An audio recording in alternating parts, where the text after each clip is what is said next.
The door slammed shut, and the sound echoed through the freezing night air like a gunshot. Evelyn Hartwell stood on the stone steps of the manor, her hands still wet from scrubbing the kitchen floor, her thin coat offering no protection against the wind that cut through the darkness. Behind that heavy oak door she could hear laughter.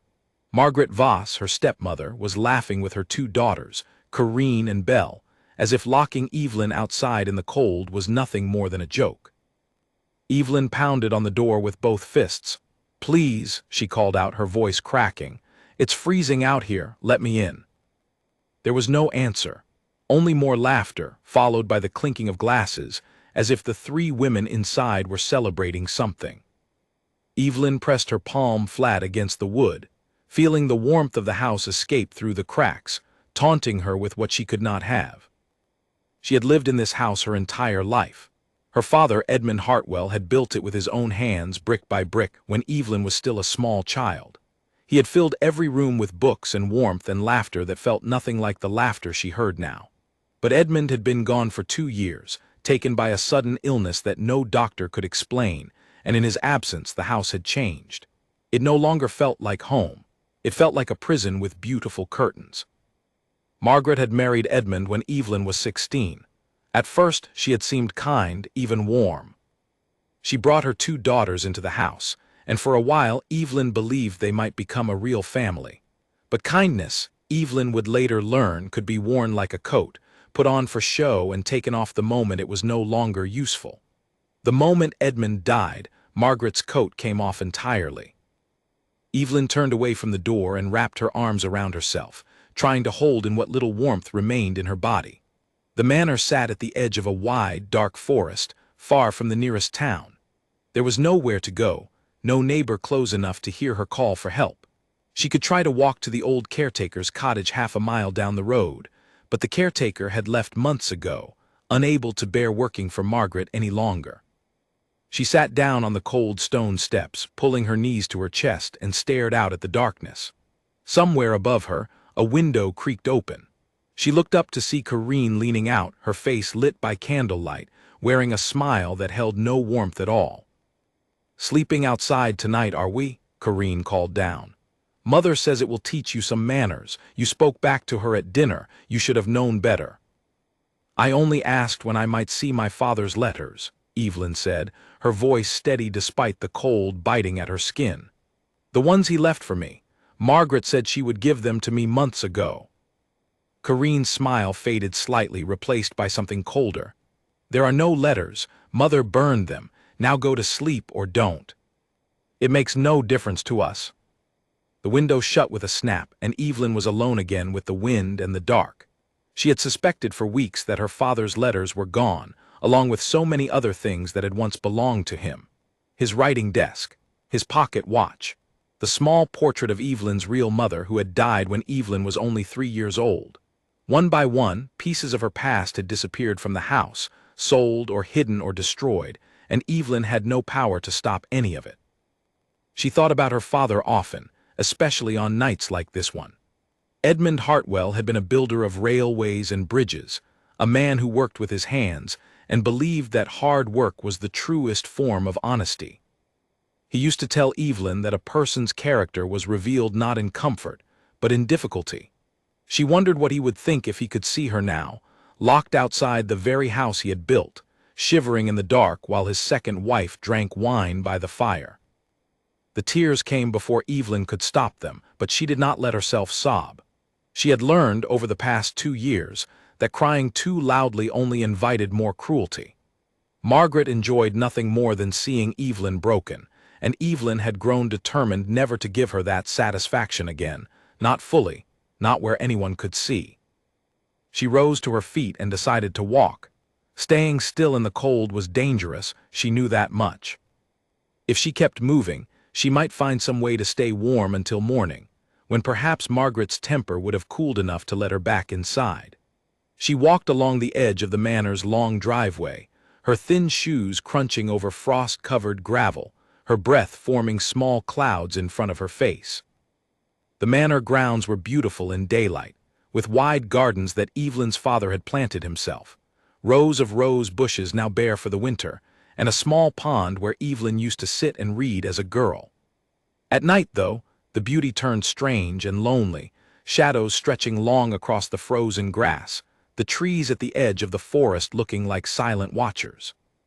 She had gone perhaps a quarter-mile down the driveway when she heard it, a sound cutting through the quiet of the night. It was the creak and groan of carriage wheels, followed by a sharp crack, like wood splitting under pressure. Evelyn stopped walking and listened. The sound had come from the main road, just beyond the gates of the manor.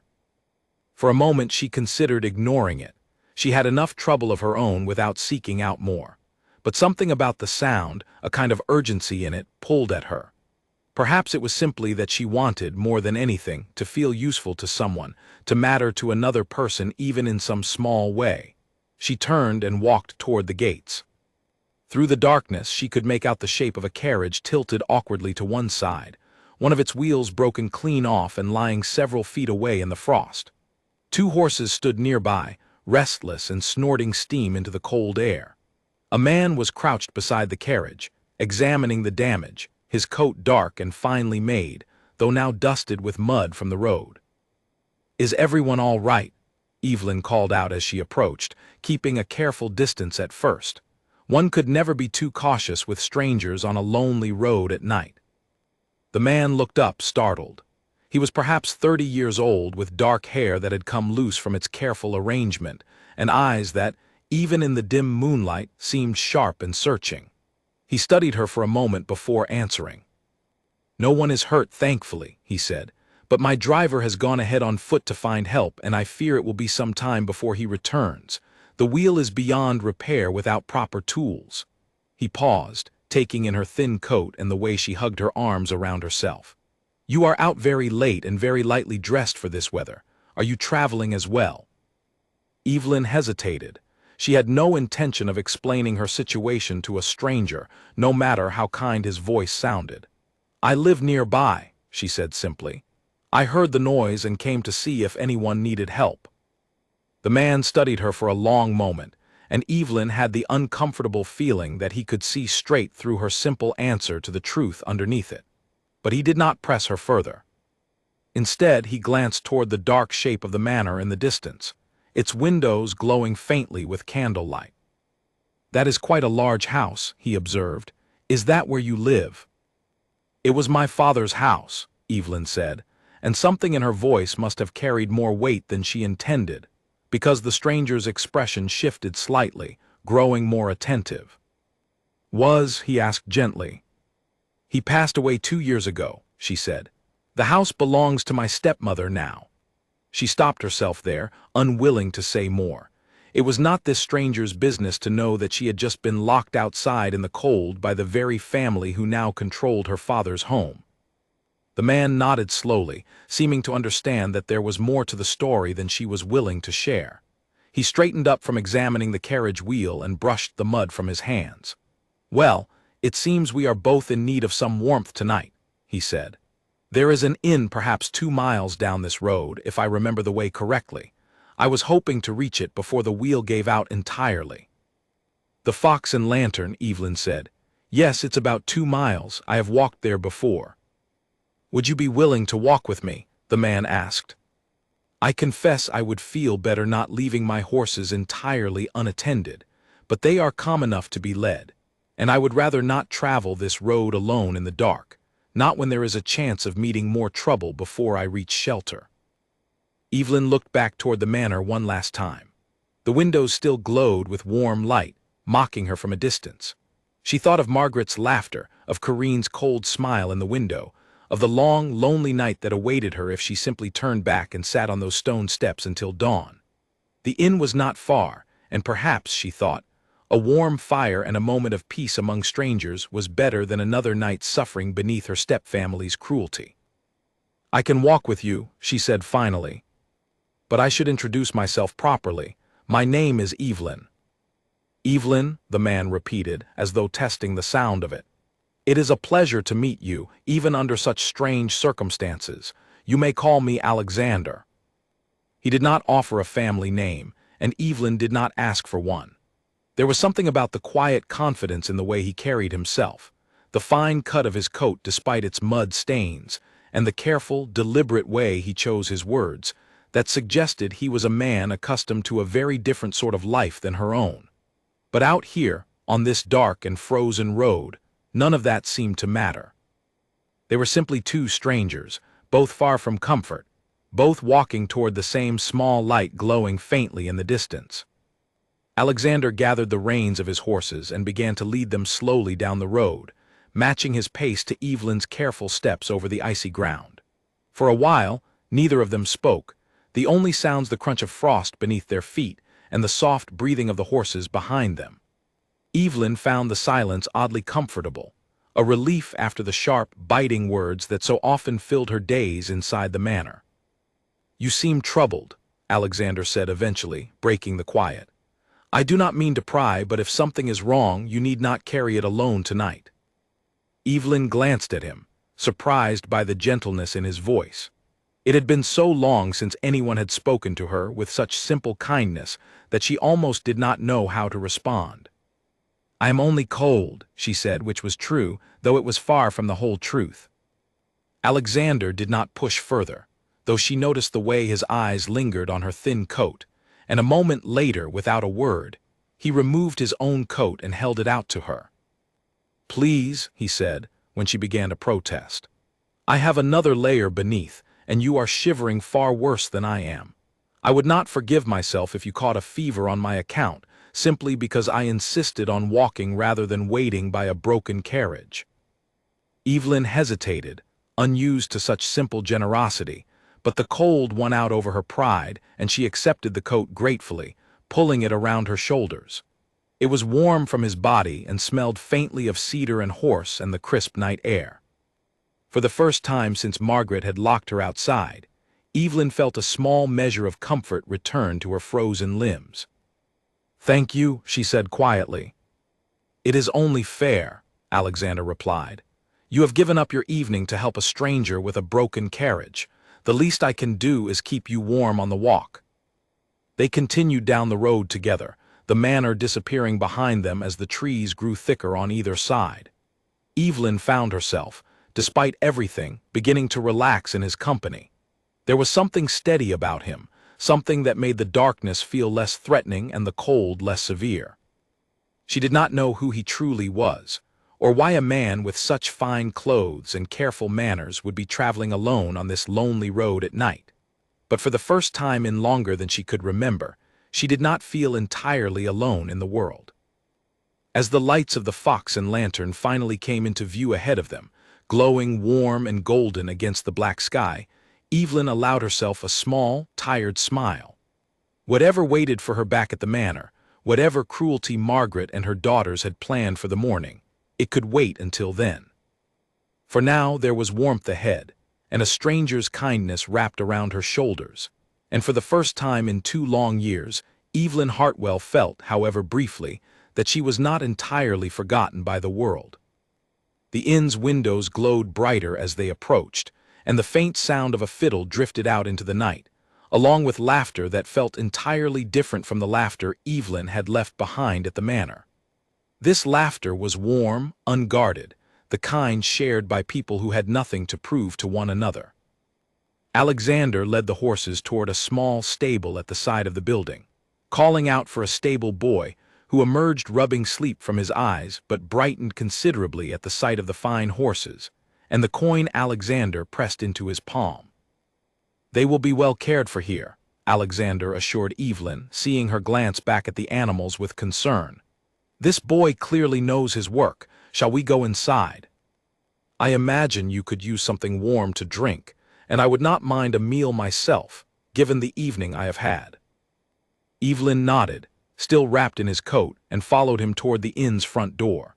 As they stepped inside, the warmth of the fire hit her like a physical force, and she felt her frozen fingers begin to ache as the feeling slowly returned to them. The innkeeper, a stout woman with kind eyes and flour still dusting her apron, looked up from behind the counter and smiled at the sight of new guests. "Terrible night to be out on the road," the woman said, gesturing them toward a table near the fire. "What can I get for the 2 of you?" "Whatever is warm and ready," Alexander said, glancing at Evelyn. "And perhaps something hot to drink for both of us." The innkeeper nodded and disappeared toward the kitchen, and Evelyn found herself settling into a chair by the fire, the warmth spreading through her body in a way that felt almost overwhelming after so many hours in the cold. Across the table, Alexander studied her with quiet curiosity, though he said nothing further about her earlier reluctance to share her story. He seemed content for now, simply to let her thaw in peace.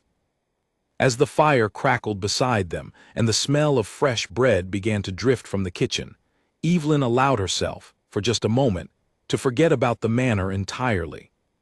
She did not know it yet, but this small, ordinary evening at a roadside inn, shared with a stranger whose true name she did not know, was about to change the entire course of her life. The innkeeper returned with 2 steaming bowls of stew, thick with vegetables and tender meat, along with a loaf of fresh bread still warm from the oven. Evelyn realized, with some embarrassment, that she had not eaten a proper meal since early that morning, and the smell alone made her stomach ache with hunger. Alexander noticed her hesitation and gestured toward the food with an easy smile. "Please eat," he said. "There is no need to wait for me. I imagine it has been a long day for you already, judging by how cold you were on that road." Evelyn did not need further encouragement. She ate slowly at first, mindful of her manners, though the warmth of the stew and the comfort of the fire soon loosened something in her chest that had been tightly wound for longer than she could remember. Across the table, Alexander watched her with quiet interest, though he did not press her with questions. Instead, he spoke of small, harmless things, the terrible state of the roads this time of year, the stubbornness of his horses, a story about a merchant he had once seen argue with a goose that had wandered into his shop. Evelyn found herself laughing, a real laugh, unguarded and light, and the sound of it surprised her almost as much as it seemed to please him. "You have a lovely laugh," Alexander said. "I would guess it does not get enough use." Evelyn's smile faltered slightly and she looked down at her bowl. "Things have been difficult," she admitted quietly, "since my father passed." "You do not have to tell me anything you are not comfortable sharing," Alexander said gently. "But if it would help to speak of it, I am willing to listen. Sometimes a stranger is easier to talk to than someone who knows too much of our lives already." There was something in his voice, a kind of patient sincerity, that made Evelyn believe him. Perhaps it was the warmth of the fire, or the exhaustion from the cold, or simply the fact that she had not spoken honestly to another person in longer than she could remember, but she found the words beginning to spill out before she could stop them. She told him about her father, Edmund Hartwell, a builder who had risen from nothing to construct some of the finest railway bridges in the region, a man who believed deeply in honesty and hard work, who had built the manor with his own hands as a gift to the family he hoped to raise within its walls. She told him about her mother, who had died when Evelyn was only 3, leaving behind nothing but a small portrait and a handful of half-remembered lullabies. She told him about the years after, when it had been just Evelyn and her father, the 2 of them content in their quiet life together, until Margaret entered their world with her warm smiles and her 2 young daughters. "At first I thought we might truly become a family," Evelyn said, staring into the fire. "Margaret was kind in the beginning. She brought laughter into a house that had grown too quiet. My father seemed happy again, happier than I had seen him in years. I wanted to believe it was real." "And was it?" Alexander asked softly. Evelyn was quiet for a long moment. "I do not know any more," she said honestly. "Perhaps some part of it was, but when my father died, everything changed.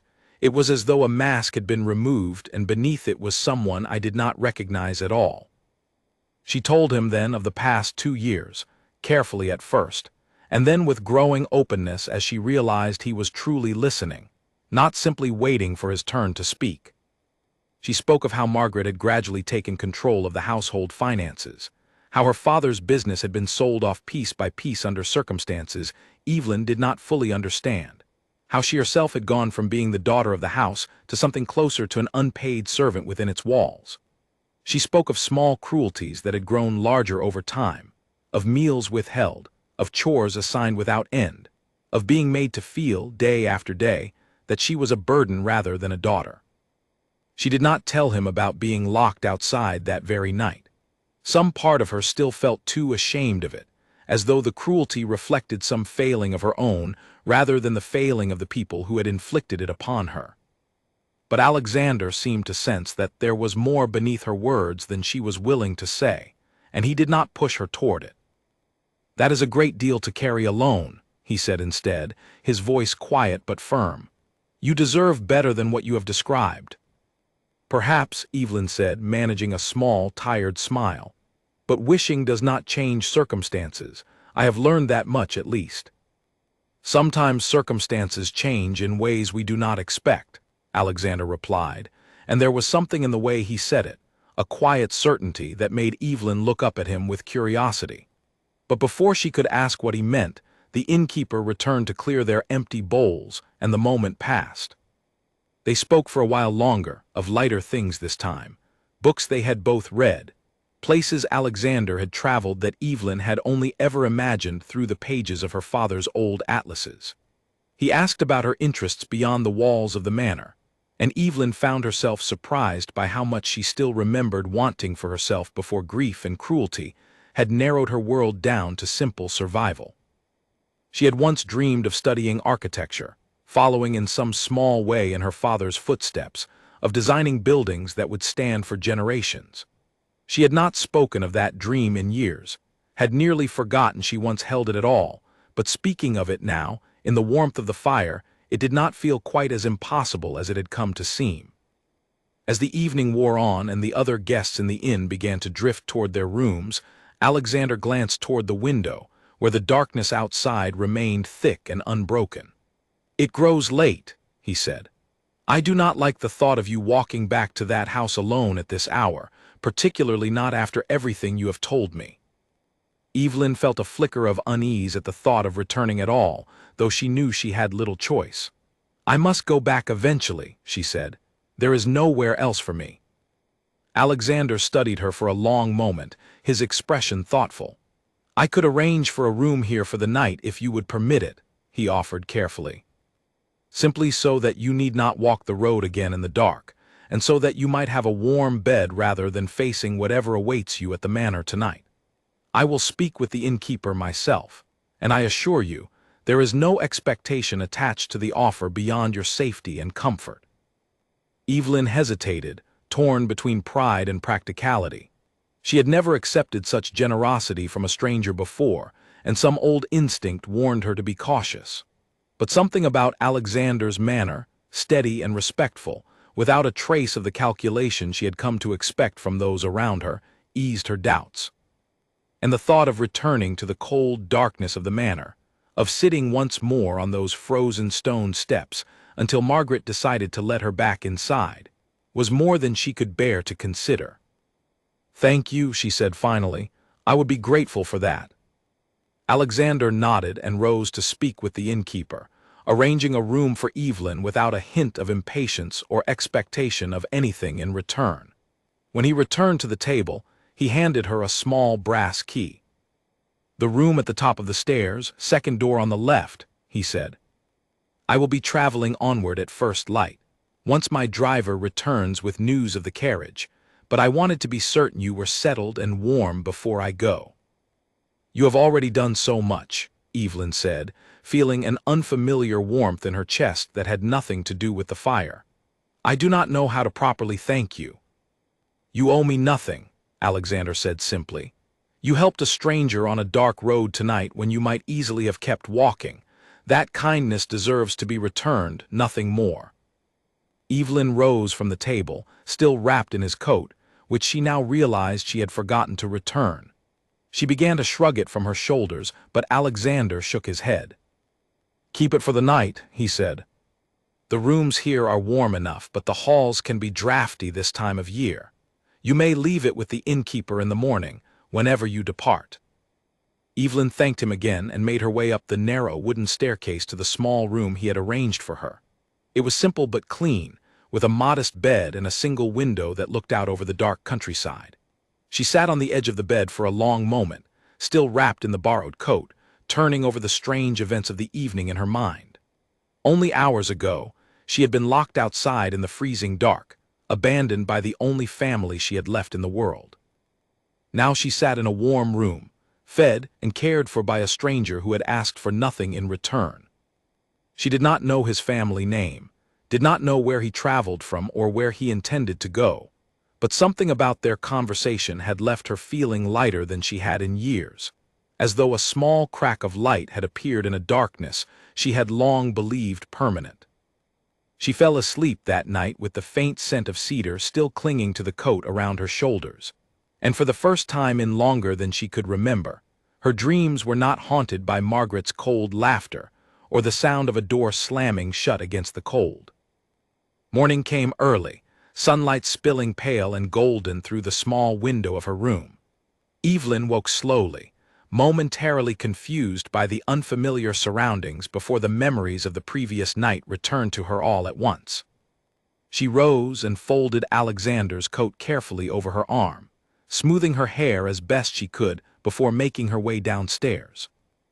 The common room of the inn was quiet in the early hours, only the innkeeper moving about, setting bread to rise near the fire. Evelyn looked around for Alexander but did not see him. "He left before dawn," the innkeeper said, noticing Evelyn's searching gaze. "His driver returned with a replacement wheel sometime in the night, and he wished to be on his way before the roads grew busy. He left something for you, though." The innkeeper reached beneath the counter and produced a small folded note along with several coins, more than enough to cover a comfortable journey home, or, Evelyn thought with a strange flutter in her chest, far more than enough for any purpose she might have needed it for. She unfolded the note with careful fingers. The handwriting was neat and confident. It read simply, "I hope the road treats you more kindly from here forward, Evelyn. Whatever difficulties you face, I do not believe they will remain unchanged forever. Perhaps we shall meet again under better circumstances. Alexander." Evelyn read the note twice, feeling an unfamiliar warmth spread through her chest despite the uncertainty of her situation. She had no way of knowing whether their paths would ever cross again, no way of knowing who Alexander truly was beyond the kindness he had shown her on a cold and lonely road. But as she folded the note carefully and tucked it into her pocket, she allowed herself, for the first time in longer than she could remember, a small flicker of hope.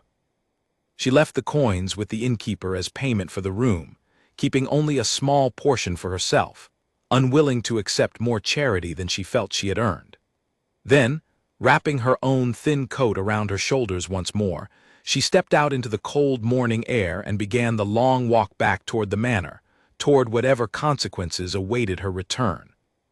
The walk back felt shorter than the walk away had, though Evelyn suspected that was simply because her mind was occupied with thoughts of the previous evening rather than the misery of her circumstances. The manor came into view eventually, its gray stone walls looming against the pale morning sky, and Evelyn felt her chest tighten with familiar dread as she approached the front steps where she had been left shivering the night before. She had barely reached the door when it swung open, and Margaret stood in the entryway, her arms crossed, her expression sharp with anger rather than concern. "Where have you been?" Margaret demanded. "Do you have any idea how it would look if someone saw you wandering the roads at this hour unaccompanied? Have you no sense of propriety at all?" Evelyn felt a flash of anger rise in her chest, sharper than she usually allowed herself to feel. "You locked me outside," she said, her voice steady despite the fury simmering beneath it. "In the freezing cold with nowhere to go, I found shelter for the night because you left me no other choice." Margaret's expression flickered, something like irritation passing behind her eyes, though she recovered quickly. "You are being dramatic," she said dismissively. "A little cold air never hurt anyone. Now come inside. There is work to be done, and you have wasted enough of the morning already with your wandering." Evelyn stepped past her into the entryway, the warmth of the house doing little to ease the coldness settling in her chest. As she made her way toward the kitchen, she caught sight of Corinne and Belle seated in the parlor, sharing a private smile at her expense, and she felt, more strongly than ever, the sense that something in this house had grown deeply and irreparably wrong. She did not yet know that the stranger who had shared his coat and his kindness with her the night before carried far more power and influence than she could have imagined, or that the small act of mercy on a dark and frozen road had already set into motion a chain of events that would, before long, change the entire course of her life. For now, she simply returned to her chores, carrying with her the memory of warmth and kindness, and the folded note tucked carefully into her pocket, a small secret comfort against the coldness that surrounded her within the manor's walls. The weeks that followed fell into the same exhausting rhythm Evelyn had grown used to since her father's death.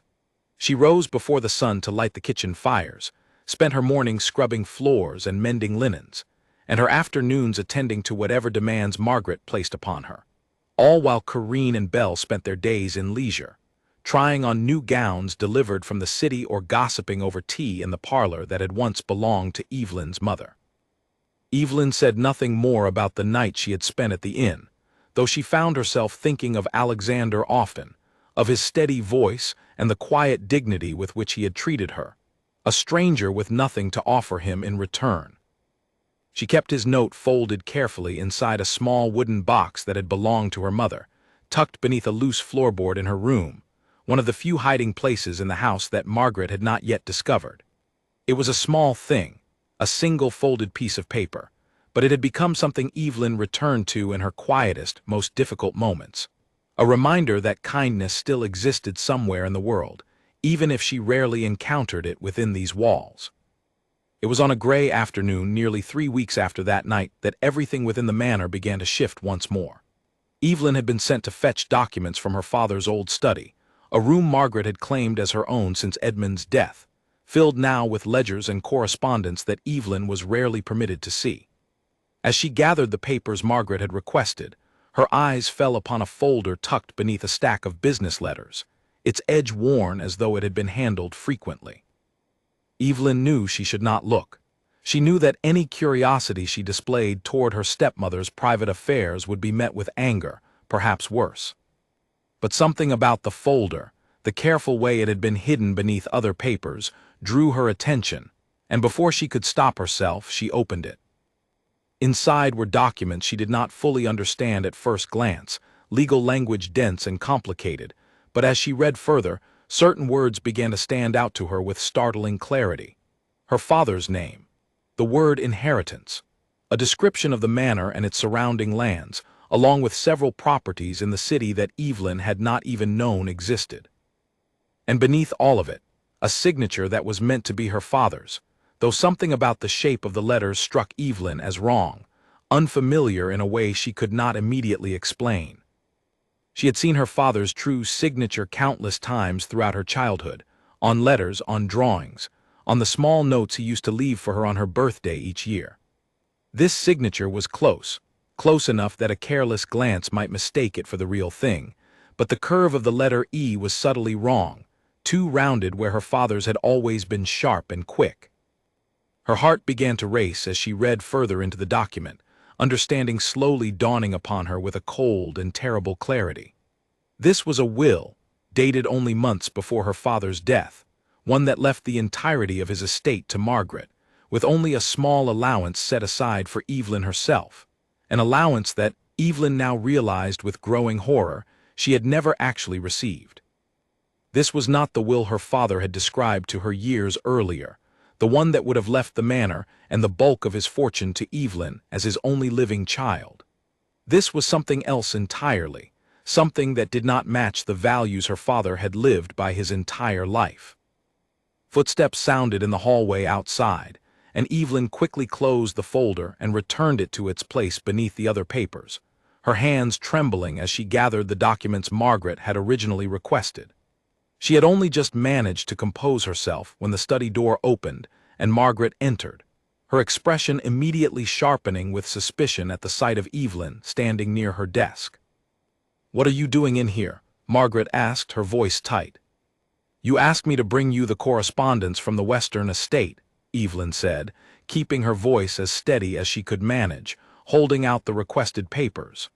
"I was only gathering what you requested." Margaret's eyes narrowed as she took the papers, glancing briefly toward her desk as though checking that nothing had been disturbed. Evelyn held her breath, unsure whether her stepmother's suspicion was simply habitual cruelty or something more specific, some awareness that Evelyn had seen more than she was meant to see. But after a moment, Margaret seemed satisfied, and she waved Evelyn toward the door with an irritated flick of her hand.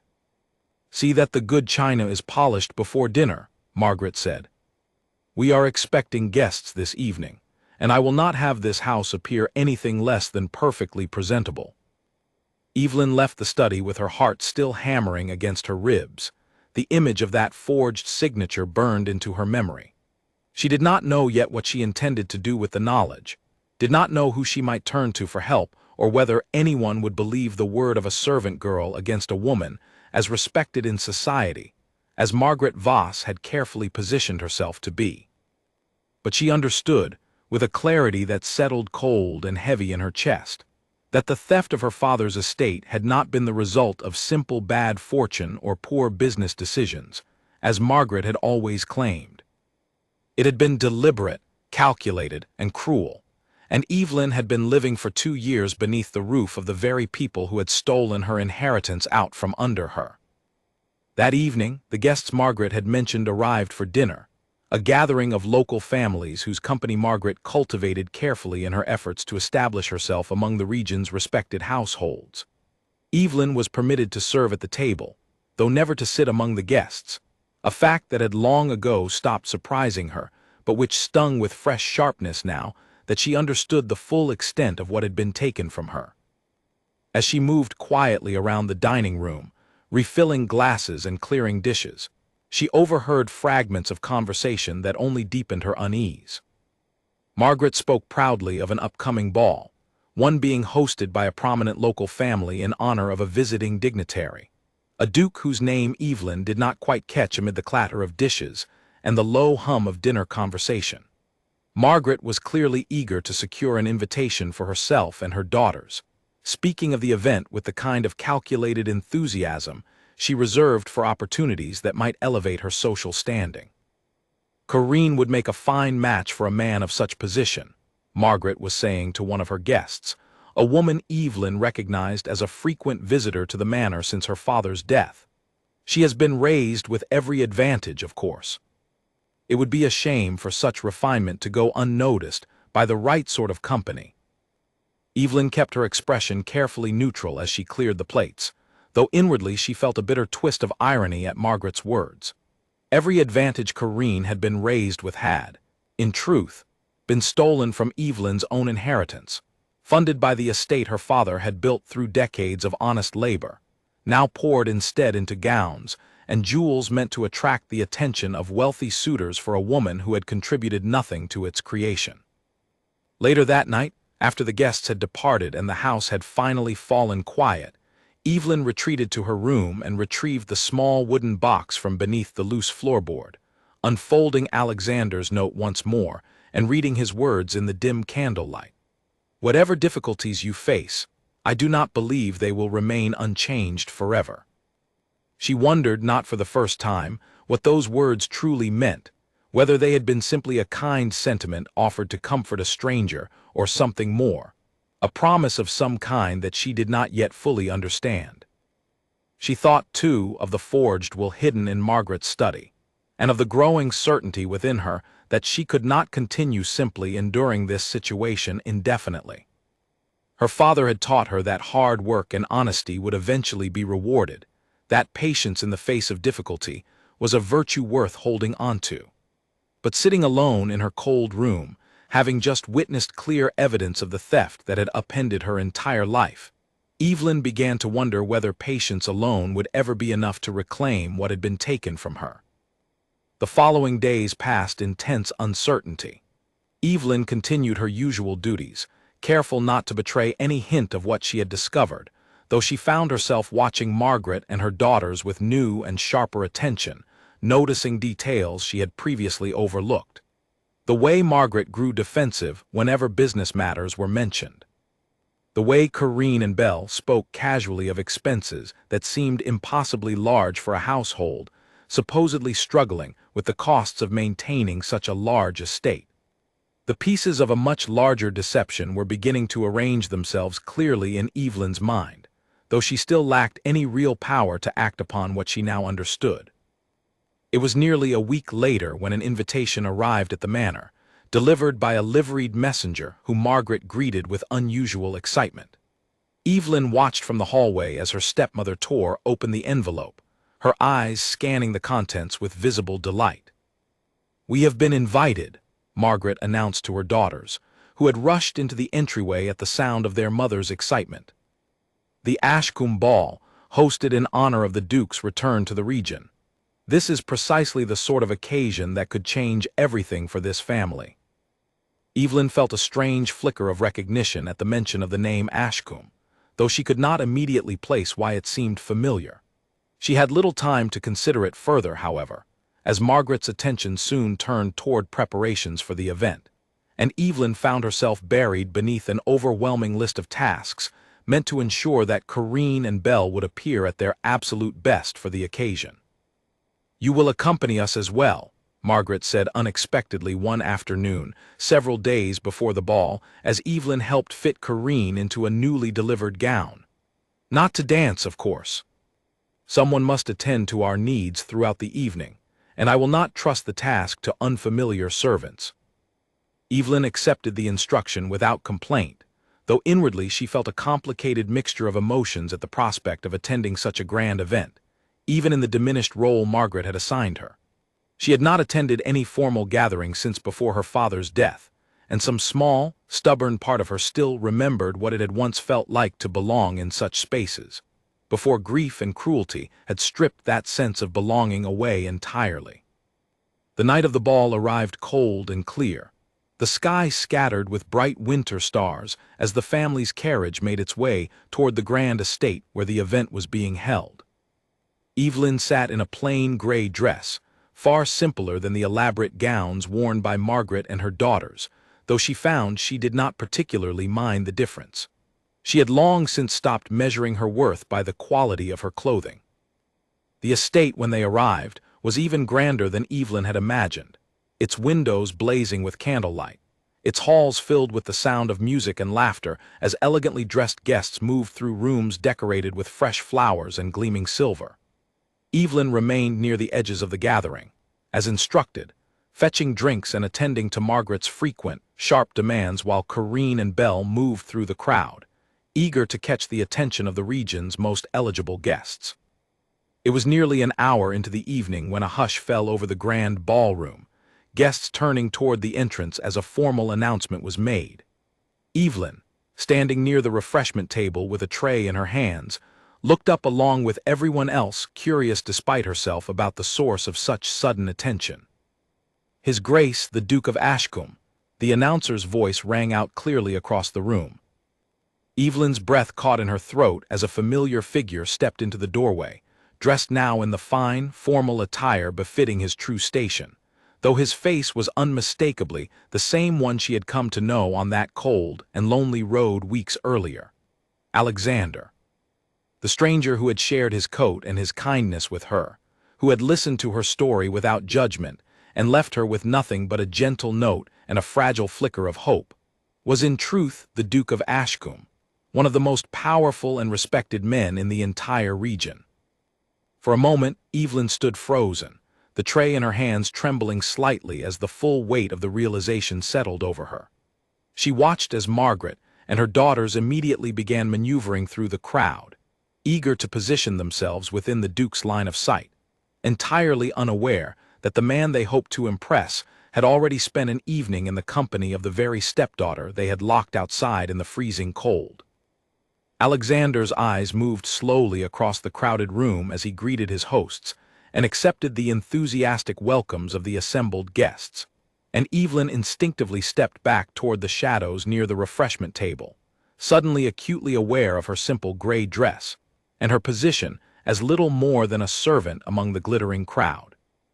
She did not know what she feared more in that moment, that he might not recognize her at all, or that he might, and that recognition might bring consequences she could not yet predict. She did not have long to wonder. As Alexander's gaze swept across the room, it paused, then returned, settling directly upon her with unmistakable recognition. For a long moment, across the crowded and glittering ballroom, their eyes held, and Evelyn saw something shift in his expression, surprise giving way quickly to something warmer, something that looked, to her astonishment, almost like relief.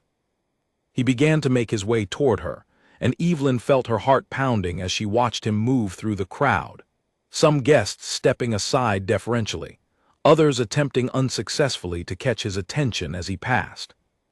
Margaret, too, had noticed the direction of his approach, and Evelyn saw her stepmother's expression shift rapidly from confusion to calculating interest, as she realized the Duke appeared to be heading directly toward her overlooked stepdaughter rather than toward Corinne, who stood only a short distance away in her carefully chosen gown. "Evelyn," Alexander said as he reached her, his voice carrying a warmth that drew curious glances from several nearby guests. "I had hoped I might see you again, though I confess I did not expect it to be quite so soon, nor in such surroundings." "Your Grace," Evelyn said carefully, unsure how to navigate the sudden and dramatic shift in their circumstances. "I did not know. That night you never mentioned." "I am aware," Alexander said, a faint, apologetic smile crossing his features. "I did not think it wise to reveal my title to a stranger on a dark road, particularly not one who had shown me kindness without any expectation of reward. I hope you will forgive the omission." Before Evelyn could respond, Margaret appeared at her side, practically pushing past her in her eagerness to insert herself into the conversation. "Your Grace," she said, dropping into a deep, elaborate curtsy. "What an honor to have you grace our evening. I do not believe you are acquainted with my daughters, Corinne and Belle, both of whom have long admired your family's contributions to this region." Alexander's expression cooled slightly as he turned toward Margaret, though his voice remained perfectly polite. "A pleasure," he said briefly, before turning his attention back toward Evelyn. "I was not aware that Evelyn was your stepdaughter, Mrs. Voss. Small world, is it not?" Margaret's smile faltered visibly at the mention of the connection, her eyes flickering toward Evelyn with an expression that carried both confusion and, Evelyn noted with quiet satisfaction, the faintest hint of alarm. "Evelyn," Margaret said, recovering quickly, "helps a great deal around our household. She is practically family." "She is your late husband's daughter, I understand," Alexander said, his tone carefully neutral, though something sharp glinted behind his eyes. "That would make her considerably more than merely practically family, would it not?" Evelyn watched the exchange with a strange mixture of vindication and unease, aware that Margaret's careful social performance was beginning to crack beneath the weight of the Duke's pointed observations. She did not yet know what Alexander intended, whether his interest in her circumstances went beyond simple curiosity, but she understood, with growing certainty, that the events of this evening had set something significant into motion, something that neither she nor Margaret would be able to fully control. The music resumed a moment later, and Alexander, with a courteous nod toward Margaret, extended his hand toward Evelyn. "Would you do me the honor of a dance?" he asked. "That is, if your duties this evening permit such a diversion." Evelyn glanced toward Margaret, whose expression had hardened into something cold and furious beneath her carefully maintained composure, though she said nothing to object, clearly unwilling to cause a scene before the very man whose favor she had hoped so desperately to secure for her own daughters. Evelyn set down her tray and placed her hand carefully in Alexander's, allowing him to lead her toward the center of the ballroom floor, where dozens of curious eyes now turned to watch the unexpected pairing. As they began to move together through the steps of the dance, Alexander's voice dropped low enough that only Evelyn could hear him. "I meant what I said in my note," he told her quietly. "I do not believe your circumstances are meant to remain unchanged. I have thought of our conversation often since that night, and I confess I have already taken certain steps to look further into your father's estate." Evelyn's eyes widened with surprise. "You have?" "I have contacts familiar with legal and financial matters throughout this region," Alexander said. "What you described to me that night troubled me deeply. A man as successful and respected as your father, leaving his only daughter with nothing, while his second wife lives in considerable comfort. It did not sit well with me, and I have learned over the years to trust such instincts. You had no obligation to concern yourself with my situation, Evelyn said softly, though gratitude warmed her voice despite her attempt to remain composed. Perhaps not, Alexander agreed. But I find myself unwilling to simply forget an injustice once I have become aware of it, particularly one inflicted upon someone as deserving of better as you clearly are. As the dance continued, Evelyn caught sight of Margaret watching them from the edge of the room, her expression a carefully controlled mask that did little to hide the fury simmering just beneath its surface. Whatever calm, ordinary existence Evelyn had endured within the Manor's walls for the past 2 years, she understood now, with growing certainty, that it was about to change irrevocably, and that Margaret's careful deception was, at long last, beginning to unravel. The days following the ball brought attention to the Manor unlike anything Evelyn had experienced before.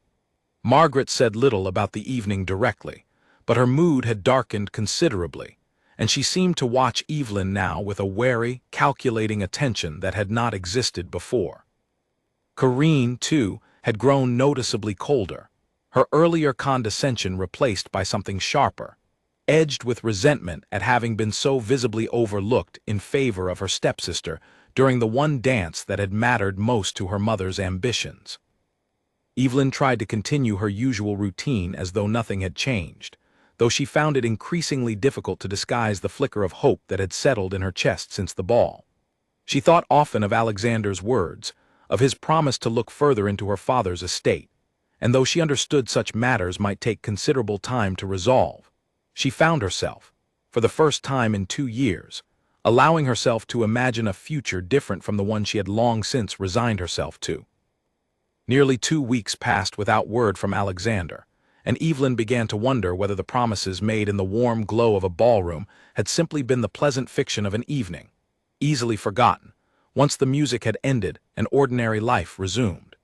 She chastised herself for allowing hope to take root so easily, reminding herself of the many disappointments she had endured since her father's death, each one teaching her the danger of trusting too quickly in kindness that might prove fleeting.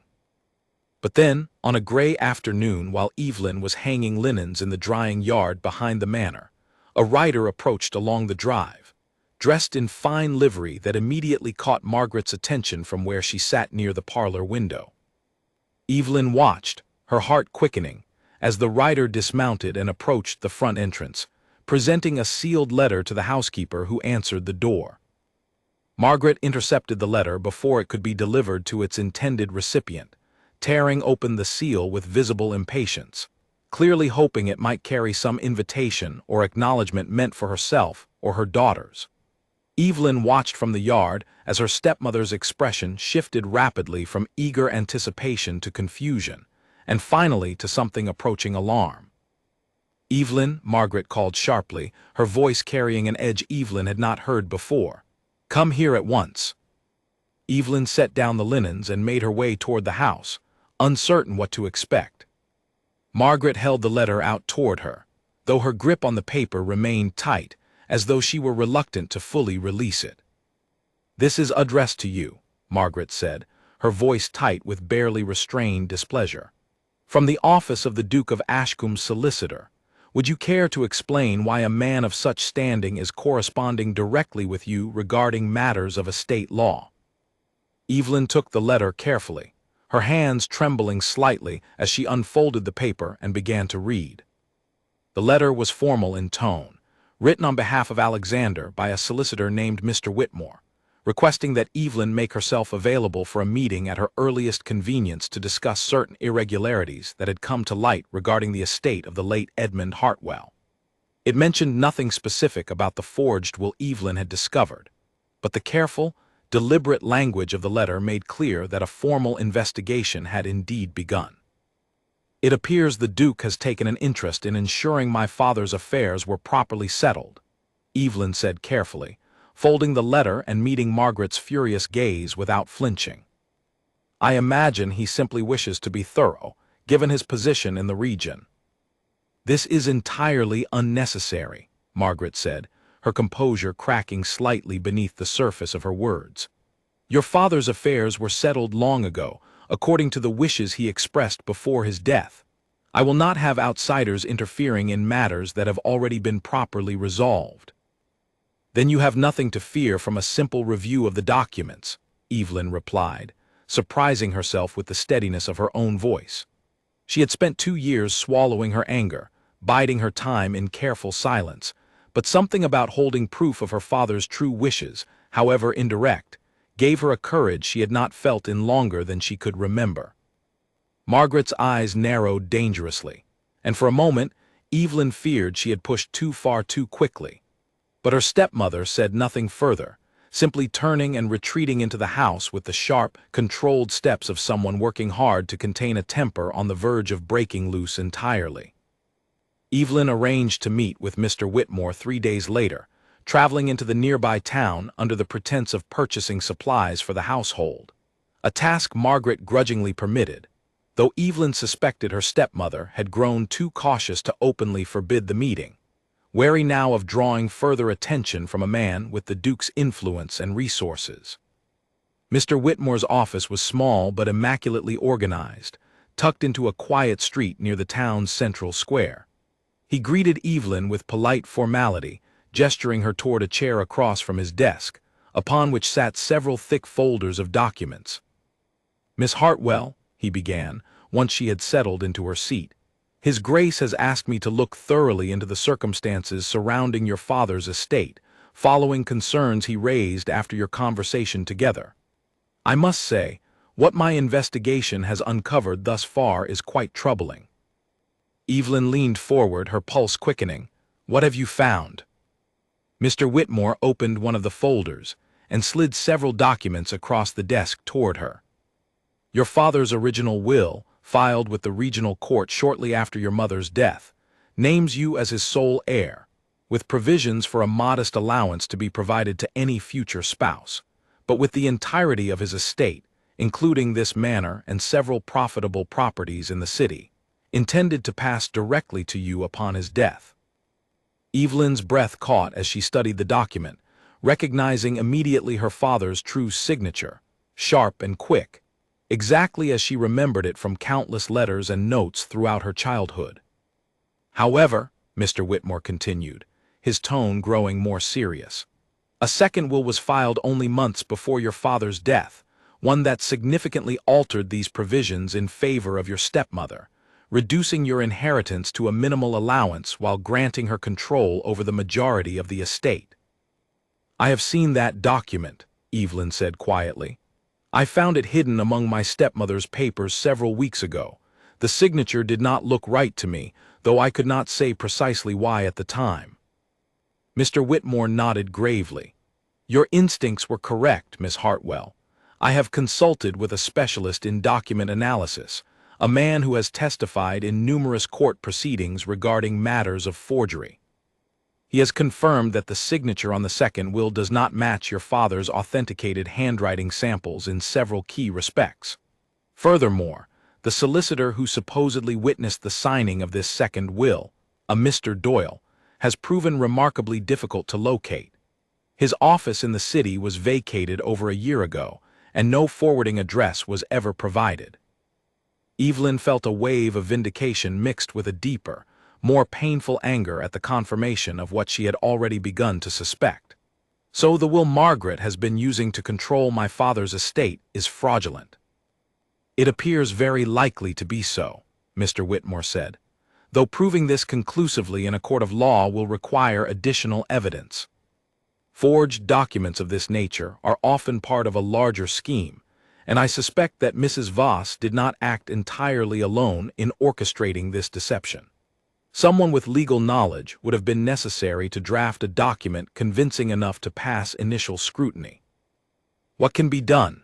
Evelyn asked, her voice steady despite the storm of emotion building within her. "With His Grace's support and the resources at my disposal, I believe we can construct a compelling case for the regional court," Mr. Whitmore said. "It will take time, and it will require your continued cooperation, including testimony regarding what you observed in your stepmother's study. I must also caution you that such proceedings can grow contentious, particularly when significant wealth and property are at stake. Your stepmother will not surrender her position without considerable resistance." Evelyn nodded slowly, understanding the weight of what lay ahead. "I am prepared to do whatever is necessary to see my father's true wishes honored," she said. "He built everything within that estate through his own honest labor. I will not allow his memory to be dishonored by those who sought only to profit from his death." Mr. Whitmore seemed pleased by her resolve, and the two spent the remainder of the meeting reviewing the documents in careful detail, Evelyn providing what additional information she could recall about the circumstances of her father's final months, the gradual changes in household finances, the disappearance of certain personal items, the growing distance Margaret had maintained regarding any questions about the estate's management. By the time Evelyn left the solicitor's office, the sun had begun to set, casting long shadows across the quiet streets of the town, and she felt, for the first time since her father's death, that justice might finally be within reach. She did not see Alexander that day, though Mr. Whitmore assured her that His Grace remained closely involved in overseeing the investigation, receiving regular updates on its progress, despite the many demands of his own considerable responsibilities. Evelyn found herself wondering, on the quiet carriage ride back toward the manor, what exactly had prompted a man of such standing to take such a personal interest in the affairs of a stranger he had met only briefly on a dark and lonely road. She did not allow herself to dwell too long on the question, wary of hoping for something more than simple kindness and a sense of justice, though some small, persistent part of her heart continued to wonder regardless. The weeks that followed proved increasingly difficult within the manor's walls. Margaret, sensing that something significant was unfolding beyond her immediate control, grew sharper and more volatile in her treatment of Evelyn, assigning her ever more demanding tasks while watching her with suspicious, calculating eyes. Corinne and Belle, taking their cues from their mother's growing hostility, found new and creative ways to make Evelyn's days more difficult, hiding items she needed for her chores, spreading unkind rumors among the household staff, and generally ensuring that whatever small comforts remained in Evelyn's life were steadily stripped away. Evelyn endured it all with the same quiet resolve that had carried her through the past 2 years, though now that resolve was fortified by the knowledge that the truth was finally beginning to surface. She continued corresponding carefully with Mr. Whitmore, providing additional details as they occurred to her, and slowly, a clearer picture of Margaret's deception began to emerge. Financial records obtained through the investigation revealed that Margaret had been systematically transferring funds from the estate into accounts held privately in her own name, funds that had been used to purchase the elaborate gowns and jewels displayed so prominently by Corinne and Belle at social gatherings throughout the region. The forged will, it seemed, had been merely the foundation upon which years of continued theft had been built. It was nearly a month after her meeting with Mr. Whitmore that matters within the manor came to a dangerous head. Evelyn had been summoned to Margaret's study late one evening, and she arrived to find her stepmother waiting with an expression of cold, controlled fury that immediately set Evelyn on edge. "I know what you have been doing," Margaret said without preamble, her voice low and dangerous. "The Duke's solicitor has been making inquiries throughout the region regarding your father's estate. Do not insult me by pretending you know nothing of it." Evelyn met her stepmother's gaze steadily, refusing to allow her fear to show. "I only wish to see my father's true wishes honored," she said. "The will you have been using is not genuine, and we both know it." Margaret's composure cracked entirely at the direct accusation, her carefully maintained mask of respectability falling away to reveal something harder and more desperate beneath. "You ungrateful girl," she hissed. "Do you have any idea what I sacrificed, marrying your father, raising his difficult, sullen daughter as though she were my own? I deserved compensation for the years I gave to this family." "You deserved nothing you did not earn honestly," Evelyn said, her voice trembling now with barely controlled emotion, though she did not back down. "You stole from a man who trusted you, and then you stole from his daughter as well." locking me outside in the cold, withholding my father's letters, controlling every aspect of my life while living in comfort funded by theft. I will not remain silent any longer." Margaret's eyes flashed with fury, and for a moment Evelyn feared her stepmother might resort to something worse than harsh words. But Margaret seemed to catch herself, some remaining sense of self-preservation reminding her of the dangerous position she now found herself in. "You have until the end of this week," Margaret said instead, her voice cold and final. "Sign the document my solicitor has prepared, formally relinquishing any claim to your father's estate, and I will see that you receive a small settlement, enough to establish yourself modestly elsewhere. Refuse, and you will find yourself with nothing at all. No home, no allowance, no reference to secure future employment. I have friends throughout this region who will ensure you struggle to find work anywhere within 100 miles of this house.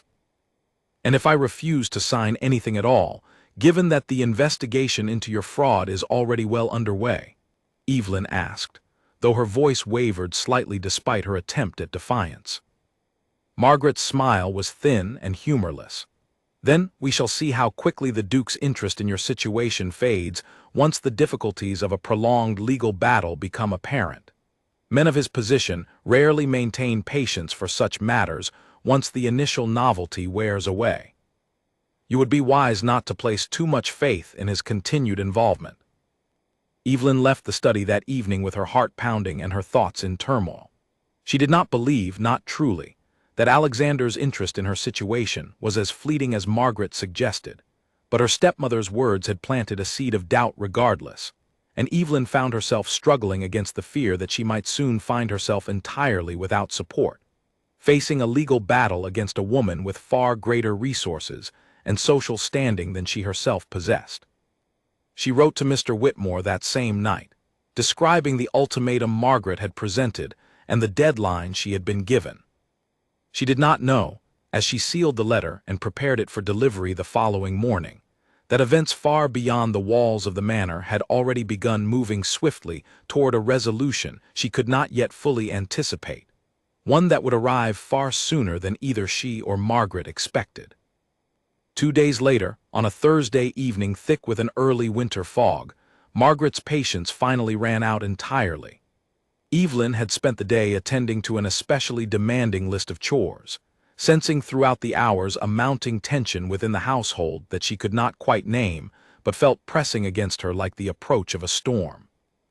Corinne and Belle had been unusually quiet, exchanging glances that carried some private understanding Evelyn was not privy to, and Margaret herself had remained locked away in her study for much of the afternoon, receiving no visitors and refusing all meals sent up to her.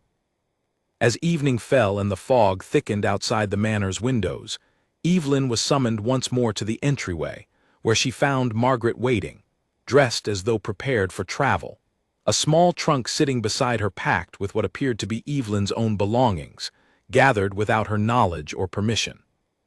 "What is this?" Evelyn asked, her stomach tightening with dread at the sight of her scattered possessions crammed hastily into the trunk.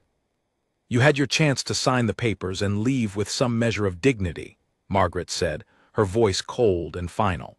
"You chose instead to continue involving outside parties in matters that do not concern them. I will not have my family's reputation destroyed by your stubbornness. You are no longer welcome within these walls." "You cannot simply cast me out," Evelyn said, though even as she spoke the words, she understood with sinking certainty that Margaret intended to do precisely that, regardless of what rights Evelyn might still legally possess. "This house belongs to my father's estate. My father's true will names me as his rightful heir." "That will has not yet been proven in any court," Margaret snapped. "Until such time as it is, if it ever is at all, I retain full authority over this household and everyone within it. Now leave, before I have you removed by force." Evelyn felt panic rising in her chest as 2 of the household's stronger servants appeared at Margaret's summons, clearly prepared to carry out her stepmother's orders regardless of Evelyn's protests. She thought quickly, desperately, of Mr. Whitmore's office in town, of Alexander's involvement in the investigation, but she had no way of reaching either of them at such short notice. not with darkness already falling and the fog growing thicker with every passing minute. "You cannot do this," Evelyn said again, though her voice had begun to tremble despite her determination not to show weakness before her stepmother's cruelty. "Not after everything you have already taken from me." Margaret's expression remained utterly unmoved. "Take her outside," she instructed the waiting servants, her voice carrying the same casual cruelty Evelyn had endured for 2 long years. "And see that the trunk goes with her. I want no trace of her remaining within this house by morning." Evelyn was escorted, not unkindly but firmly, out through the front entrance and onto the same cold stone steps where she had once been left shivering weeks earlier. The trunk was set down beside her, and the heavy oak door closed once more, the sound of the latch echoing through the foggy darkness with a terrible finality that felt far more permanent than the temporary punishment of that earlier night. Evelyn sat down upon the trunk, her mind racing through possibilities, her breath forming small clouds in the cold night air as fog swirled thick and silent around the manor grounds. She had no money beyond a few small coins hidden in her pocket, no immediate shelter beyond the distant lights of the Fox and Lantern, and no certainty that Margaret's cruelty would not extend even further, should she attempt to seek refuge or assistance from those who might still be loyal to Margaret's authority within the region. She was still sitting there, gathering her courage to begin the long, cold walk toward town, when the sound of approaching carriage wheels cut through the foggy silence, growing steadily louder as they approached along the manor's long drive. Evelyn rose to her feet, uncertain what to expect, her heart pounding as the carriage came into view, its lanterns glowing faint and golden through the thick fog. The carriage came to a stop before the manor's front steps, and Evelyn watched with growing astonishment as Alexander himself stepped down, followed closely by Mr. Whitmore and 2 other men she did not recognize, one carrying a leather satchel thick with documents, the other wearing the formal attire of a regional magistrate. "Evelyn," Alexander said, his voice carrying both relief and barely restrained anger as he took in the sight of her sitting alone in the cold beside a hastily packed trunk. "What has happened here?" "Margaret has cast me out," Evelyn said, her voice shaking now with a mixture of relief and lingering fear. "She grew tired of waiting for me to sign away my claim to the estate." Alexander's expression darkened considerably, though he kept his voice carefully controlled. "We arrived as quickly as we could once the final evidence was confirmed," he said. "Mr. Whitmore's investigation has uncovered conclusive proof of the fraud, including a confession from the solicitor who assisted in drafting the false will, a Mr. Doyle, who was located only yesterday and proved considerably more cooperative once faced with the prospect of his own legal consequences." Mr. Whitmore stepped forward, holding the leather satchel with evident satisfaction. "We have everything necessary to present before the regional court, Miss Hartwell. Your father's true will confirmed authentic by our document specialist. Financial records demonstrating the systematic theft of estate funds. And now, a signed confession detailing precisely how the fraudulent will was constructed and filed. Mrs. Voss's deception is thoroughly and conclusively exposed." The magistrate who had accompanied them stepped forward as well, addressing Evelyn with formal courtesy. "Miss Hartwell, given the severity and clarity of the evidence presented to me this evening, and the immediate danger posed by Mrs. Voss's continued unlawful occupation of your father's estate, I am prepared to grant an emergency order restoring the property to your rightful possession, pending final resolution of the matter before the full court." Evelyn felt tears rising in her eyes, though this time they were tears of overwhelming relief rather than despair. "Thank you," she managed, her voice thick with emotion. "I hardly know what to say." "There is no need to say anything at all," Alexander told her gently. "Justice delayed is not justice denied, Evelyn. I only regret that it took as long as it did to reach this point, and that you were made to suffer through this final cruelty before matters could be properly resolved." The magistrate, along with 2 additional officials who had followed behind in a second carriage, approached the manor's front door and knocked firmly, announcing their official business in clear, authoritative tones. After several tense moments, The door opened to reveal Margaret, her expression shifting rapidly from irritation to shock as she took in the sight of the magistrate's formal attire and the documents held ready in Mr. Whitmore's hands. "What is the meaning of this?" Margaret demanded, though her voice carried a note of barely concealed panic beneath its attempted authority. "Mrs. Voss," the magistrate said formally, "I have before me conclusive evidence establishing that the will under which you have claimed authority over the Hartwell estate is fraudulent, and that you have engaged in systematic theft of funds rightfully belonging to Edmund Hartwell's true heir, his daughter Evelyn.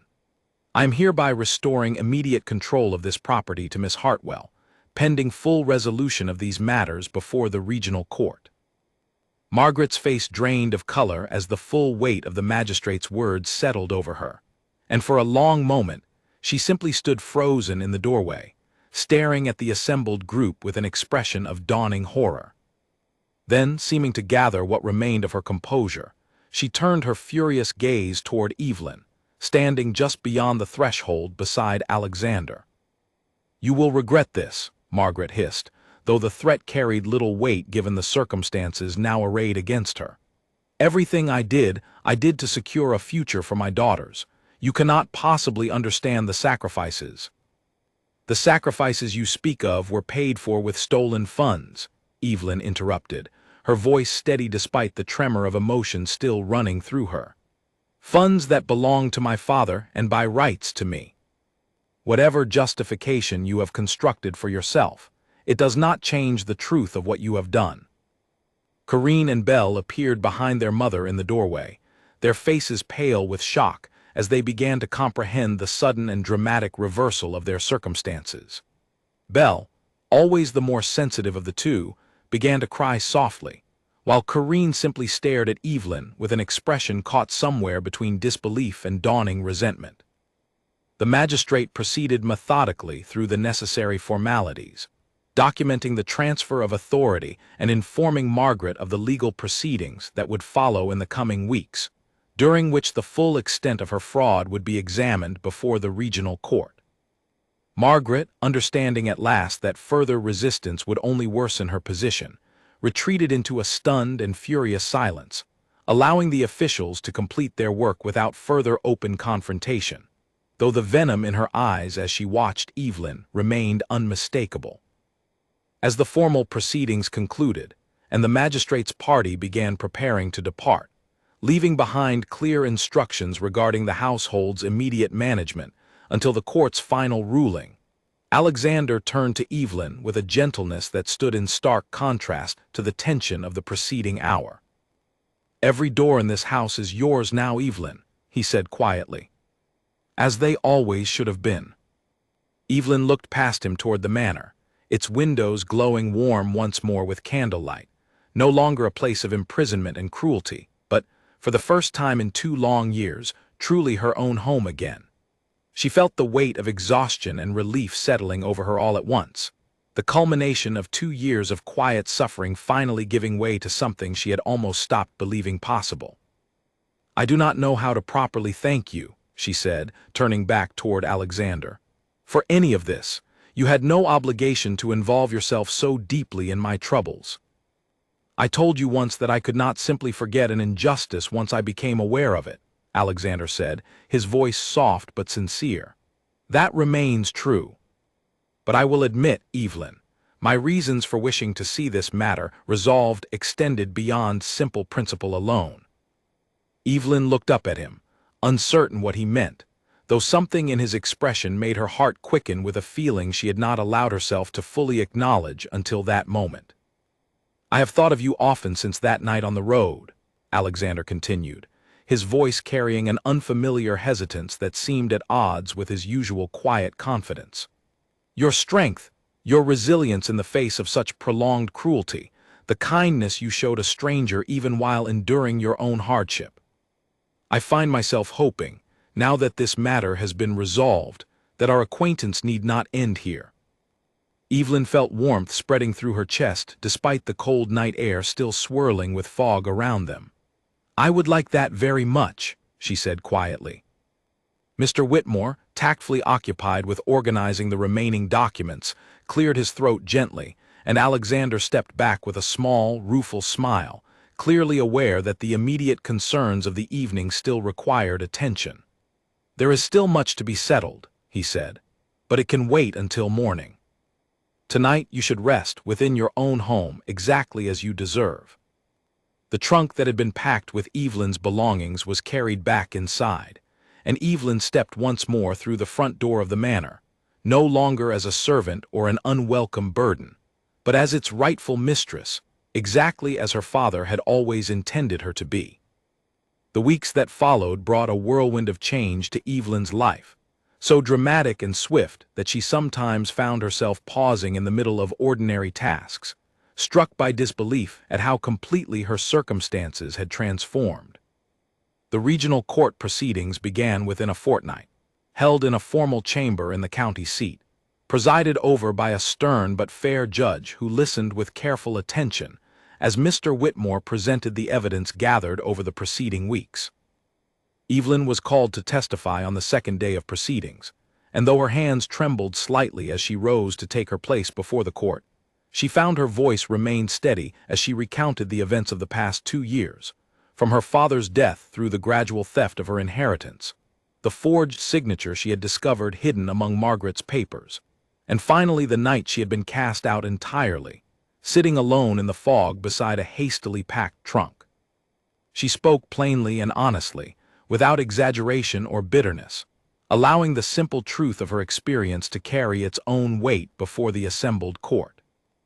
Margaret's own testimony, when her turn came, proved considerably less convincing. She attempted various justifications for her actions, claiming misunderstandings and honest mistakes regarding the estate's management, but the mounting evidence, including Mr. Doyle's detailed confession regarding the construction of the fraudulent will, left little room for doubt regarding the true nature of what had occurred. The document specialist testified at length regarding the specific inconsistencies in the forged signature, walking the court through subtle but unmistakable differences between the authentic and falsified versions of Edmund Hartwell's handwriting. By the 4th day of proceedings, the outcome had become all but certain. The judge, delivering his final ruling before a courtroom filled with curious spectators drawn by the scandal now circulating throughout the region, formally declared the second will fraudulent and void, restoring full and legal ownership of the Hartwell estate to Evelyn as her father's true and rightful heir. Margaret was found liable for the systematic theft of estate funds over the preceding 2 years, and ordered to repay a substantial portion of what she had taken, though the court acknowledged that much of the stolen wealth had already been spent and might never be fully recovered. Margaret's social standing, so carefully cultivated over the years since her marriage to Edmund Hartwell, collapsed entirely in the aftermath of the public proceedings. Families who had once eagerly accepted her invitations now turned away at the mention of her name, and the prominent suitors Corinne and Belle had hoped to attract found their interest evaporating rapidly once the scandal became widely known throughout the region. Within a month, Margaret and her daughters departed the county entirely, retreating to a smaller property owned by a distant relative in a neighboring region, their once grand ambitions reduced to quiet obscurity. Evelyn felt no particular satisfaction in witnessing their downfall, though she understood the consequences to be a fair and necessary outcome given the extent of Margaret's deception. Her father had always taught her that true justice sought correction rather than cruelty, and though she could not entirely forgive the suffering she had endured, she found herself, in the weeks following the court's ruling, more focused on rebuilding her own life than dwelling on satisfaction at her stepfamily's misfortune. The manor itself required considerable attention in the aftermath of Margaret's departure. Evelyn spent her days working alongside the household staff, many of whom had remained loyal throughout the ordeal, and expressed genuine relief at her restoration to rightful authority, restoring rooms that Margaret had neglected or altered during her years of control, uncovering pieces of her father's legacy that had been hidden away or nearly forgotten. In a locked cabinet within what had once been her father's study, Evelyn discovered a collection of letters he had written to her over the years but never delivered, along with the small portrait of her mother that she had believed lost forever, and even the pocket watch that had disappeared shortly after his death. She read her father's letters slowly, over the course of several quiet evenings, finding within them the same warmth and wisdom she remembered from her childhood, guidance and encouragement he had apparently intended to share with her gradually as she grew older, never anticipating how suddenly his own life would end. One letter in particular, dated only months before his death, spoke of his hopes for her future, his belief that she possessed both the intelligence and determination to accomplish whatever she set her mind toward, whether that meant managing the estate he had built or pursuing entirely different ambitions of her own choosing. Evelyn found herself returning to that particular letter often in the weeks that followed, drawing strength from her father's confidence in her, even in the midst of the considerable responsibilities now resting upon her shoulders. She began, slowly and carefully, to involve herself in the management of her father's remaining business interests, the properties in the city that had somehow survived Margaret's years of mismanagement, meeting with the solicitors and accountants who had once worked closely with Edmund Hartwell, and who seemed genuinely pleased to see his true heir finally taking her rightful place at the helm of his legacy. Throughout this period of rebuilding, Alexander remained a steady and welcome presence in Evelyn's life, though he was careful never to overstep the boundaries of what felt appropriate given the considerable adjustments she was still navigating.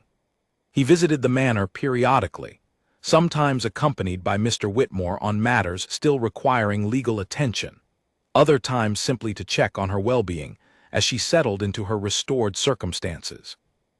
Their conversations, whether discussing practical matters of estate management or simply reflecting on books they had both read or places they hoped someday to visit, carried the same easy warmth that had first drawn Evelyn to him on that cold and lonely road months earlier. It was on a mild spring afternoon, nearly 4 months after the court's final ruling, that Alexander arrived at the manor unannounced, finding Evelyn in the gardens her father had once planted, now beginning to bloom again after years of neglect under Margaret's careless stewardship. Evelyn had spent the morning working alongside the gardener, replanting rose bushes and clearing away the overgrowth that had accumulated during the years she had lacked any authority to properly maintain the grounds she had once loved as a child. "You look well," Alexander observed as he approached, admiring the transformation already visible within the gardens despite the considerable work still remaining. "This place suits you far better than the tired, careworn expression I remember from our first meeting." Evelyn smiled, brushing dirt from her hands as she straightened to greet him. "I feel more like myself again, I think, than I have in years. There is still a great deal of work ahead, both here and with my father's business affairs, but for the first time, the work feels like building something rather than simply surviving." "That is precisely the difference I hoped you might come to feel," Alexander said, his expression thoughtful as he glanced around the slowly recovering garden. "Your father built something remarkable here. It seems only fitting that his true heir should be the one to see it flourish again." They walked together through the garden paths for a while, discussing the various projects Evelyn had undertaken since regaining control of her inheritance, the small improvements to the household staff's working conditions she had implemented, the charitable contributions she had begun making toward the town's struggling orphanage, mindful of how easily circumstances beyond one's control could leave a child without support or resources. Alexander listened with evident interest and offered occasional suggestions drawn from his own experience managing considerably larger estates, though he was careful always to frame his input as mere observation rather than instruction, respecting the independence Evelyn had fought so hard to reclaim. As the afternoon light began to soften toward evening, they found themselves near the small pond where Evelyn had spent countless childhood hours reading beneath the shade of an old willow tree. Alexander grew quiet for a moment, studying the peaceful scene before turning toward Evelyn with an expression that carried more seriousness than their earlier, lighter conversation. "Evelyn," he said, "I have wanted to speak with you about something for some time now, though I confess I have hesitated, wary of pressing my own feelings upon you while you were still working to rebuild your life and establish your independence following everything you endured." Evelyn felt her heart quicken, though she said nothing, simply waiting for him to continue. From the moment we met on that road, cold and difficult as those circumstances were, I found myself drawn to you in a way I had not expected, Alexander continued, his usual confidence tempered now by something more vulnerable. Your resilience, your quiet strength in the face of such prolonged cruelty, and later, as I came to know you better, your intelligence and your genuine kindness toward everyone around you, despite having received so little kindness yourself for so long. I have thought of little else these past months beyond my hope that we might build something lasting together, should you wish for the same. Evelyn felt tears rising unexpectedly to her eyes, though this time they carried none of the sorrow that had accompanied so many of her tears over the preceding 2 years. I have hoped for the same thing myself, she admitted softly. Though I confess I worried it might seem too soon, given everything that has happened, or that you might reconsider once the excitement of resolving my situation had passed. I have never been more certain of anything, Alexander said, taking her hand gently in his own. You are not simply a matter I sought to resolve, Evelyn. You are someone I have come to care for deeply, someone whose company brings me a genuine happiness I have rarely found elsewhere, regardless of my own considerable fortune and position. They stood together beside the pond as the sun began to set behind the distant trees, casting the garden in warm golden light, and Evelyn found herself, for the first time in longer than she could remember, entirely at peace with both her present circumstances and the future now unfolding before her. The manor that had once been a place of imprisonment and cruelty had become, through her own determination and the unexpected kindness of a stranger on a dark road, a home once more, filled now not with fear but with genuine hope for everything still to come. News of the engagement spread quickly throughout the region, carried first by the household staff, who had witnessed Alexander's frequent visits over the preceding months, and then by the wider social circles who had followed the scandal of Margaret's fraud with considerable interest.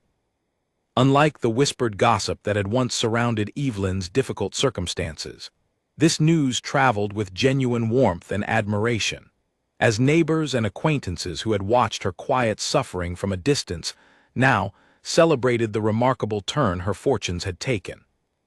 Evelyn found the sudden attention somewhat overwhelming after years of being deliberately overlooked and diminished within her own household. But Alexander proved a steady and patient companion throughout the transition, helping her navigate the formal expectations that accompanied their engagement, while always ensuring her own comfort and wishes remained central to every decision. He never once suggested that she abandon the management of her father's estate or the business interests she had worked so hard to reclaim, understanding instinctively that her independence was not something to be surrendered in marriage, but rather something to be respected and supported. Preparations for the wedding began in earnest as summer approached, and Evelyn found herself, for the first time in her adult life, surrounded by genuine well-wishers rather than calculating opportunists. The household staff who had remained loyal throughout her difficulties threw themselves into the preparations with evident joy, and even the gardener, an older man named Mr. Halloway who had worked the ground since before Evelyn's birth, spent long hours ensuring the gardens would be in full and glorious bloom for the ceremony, determined that Edmund Hartwell's beloved roses would witness his daughter's happiness at last. Evelyn wrote to distant relatives of her mother's family, connections she had lost touch with during the difficult years following her father's death, and was touched to receive warm responses from an aunt she barely remembered, expressing genuine delight at the prospect of reconnecting and attending the upcoming ceremony. Slowly, methodically, Evelyn began rebuilding not just her material inheritance, but the wider network of genuine relationships that Margaret's controlling cruelty had systematically severed during her years of authority over the household. She thought often, during these preparations, of her father, wishing desperately that he might have lived to see this day, to walk her down the aisle himself rather than leaving that role to Mr. Whitmore, who had become something of a trusted family friend throughout the long months of investigation and legal proceedings, and who Evelyn had asked, with considerable emotion, to stand in her father's place for the ceremony. Mr. Whitmore had accepted the honor with visible pride, promising to do his utmost to represent the memory of a man he had come to admire greatly through the careful reconstruction of his life and legacy. The wedding itself took place on a warm summer morning, in the very gardens Evelyn had worked so hard to restore, beneath the same willow tree where Alexander had first spoken openly of his feelings for her. The ceremony was smaller and more intimate than many might have expected given Alexander's considerable standing, a choice both he and Evelyn had made deliberately, wishing to surround themselves only with those who had shown genuine care and support throughout their difficult journey toward this moment, rather than the wider social circle who might attend simply for the sake of appearances. Evelyn wore a simple gown, elegant but unadorned by excessive ornamentation, a deliberate choice that felt right given everything she had endured and overcome to reach this day. As she walked through the garden toward where Alexander waited, surrounded by blooming roses her father had once planted with his own hands, she felt a profound sense of completeness settle over her, as though every difficult step of her journey, from that freezing night on the manor steps through the long months of investigation and legal struggle, had led inevitably toward this moment of genuine happiness and belonging. The ceremony itself was simple and heartfelt, conducted by the local vicar who had known Evelyn since her childhood, and who spoke movingly of watching her endure such prolonged hardship with quiet dignity, expressing genuine joy at witnessing the restoration of her rightful place in the world. When Alexander spoke his vows, his voice carrying the same steady sincerity that had first drawn Evelyn to trust him on that dark and lonely road, she felt tears rising freely, no longer tears of sorrow or fear, but of profound gratitude for everything the past year had brought into her life. Following the ceremony, the gathered guests moved into the manor itself for a celebration that filled the halls with warmth and laughter of a kind the house had not witnessed in longer than Evelyn could remember, certainly not since before her father's death, and perhaps not even during the earliest, more hopeful years of Margaret's initial arrival, before the mask of kindness had fallen away to reveal the calculating cruelty beneath. Evelyn moved through her own celebration with genuine joy, greeting old family friends and new acquaintances alike. The household staff who had remained loyal throughout her difficulties, now celebrating, alongside her rather than simply serving from the shadows. In the months following their marriage, Evelyn and Alexander settled into a life that balanced her continued management of the Hartwell estate with the broader responsibilities that came with her new position as his wife. Alexander maintained his own considerable holdings and responsibilities throughout the wider region, but he made a point of ensuring that Evelyn's own ambitions and interests remained central to their shared life together, supporting her decision to formally pursue her long-abandoned dream of studying architecture, arranging for private tutoring with a respected architect from the city who marveled at her natural aptitude for the subject once given proper opportunity to develop it. Evelyn began, within the first year of their marriage, applying her growing architectural knowledge toward practical improvements throughout both estates, designing renovations that honored her father's original vision for the manor, while introducing thoughtful modern improvements that made the house more comfortable and efficient for everyone who lived and worked within its walls. She took particular pride in redesigning the small cottage near the manor's edge, the one where the previous caretaker had once lived before fleeing Margaret's cruelty, transforming it into a comfortable home for a new caretaker's family, ensuring that no one working on the estate under her authority would ever again experience the kind of neglect and mistreatment that had characterized Margaret's years of control. She also established, with Alexander's full support, a small fund dedicated to assisting young women in similar circumstances to those she herself had once endured, providing legal resources and financial assistance to those facing exploitation or fraud at the hands of unscrupulous family members or guardians. The fund grew steadily over the following years, assisting numerous young women throughout the region in reclaiming rightful inheritances or escaping controlling and abusive household situations, a living testament to Evelyn's determination that her own suffering might ultimately serve some greater purpose beyond her personal restoration. Margaret, from her diminished circumstances in the neighboring region, occasionally attempted to re-establish contact, writing letters that alternated between bitter accusations and awkward, insincere attempts at reconciliation, clearly motivated more by her reduced financial circumstances than any genuine remorse for the suffering she had inflicted. Evelyn read these letters with a complicated mixture of emotions, though she ultimately chose, with Alexander's quiet support, not to respond to any of them, understanding that true peace required distance from those who had shown themselves incapable of genuine accountability for their actions. Corinne, she later learned through occasional regional gossip, eventually married a modest merchant in the neighboring county, her earlier ambitions for a grander match quietly abandoned once the scandal had thoroughly diminished her prospects. Belle remained unmarried, living quietly alongside her mother, the two of them existing in circumstances considerably reduced from the comfort they had once enjoyed at Evelyn's expense. 2 years after their wedding, Evelyn gave birth to their first child, a daughter they named Charlotte, after Evelyn's own mother, whose portrait now hung once more in a place of honor within the Manor's grand entryway, alongside a matching portrait of Edmund Hartwell that Evelyn had commissioned from a skilled artist working from her own careful memories and the few surviving images that had escaped Margaret's destruction. As Evelyn held her newborn daughter for the first time, standing in the very entryway where she had once been so cruelly locked outside in the freezing cold, she felt the full weight and beauty of how completely her circumstances had transformed, from a lonely, mistreated young woman with nothing but a stolen inheritance and a broken family, to a wife, mother, and rightful mistress of her father's legacy, surrounded now by genuine love and belonging.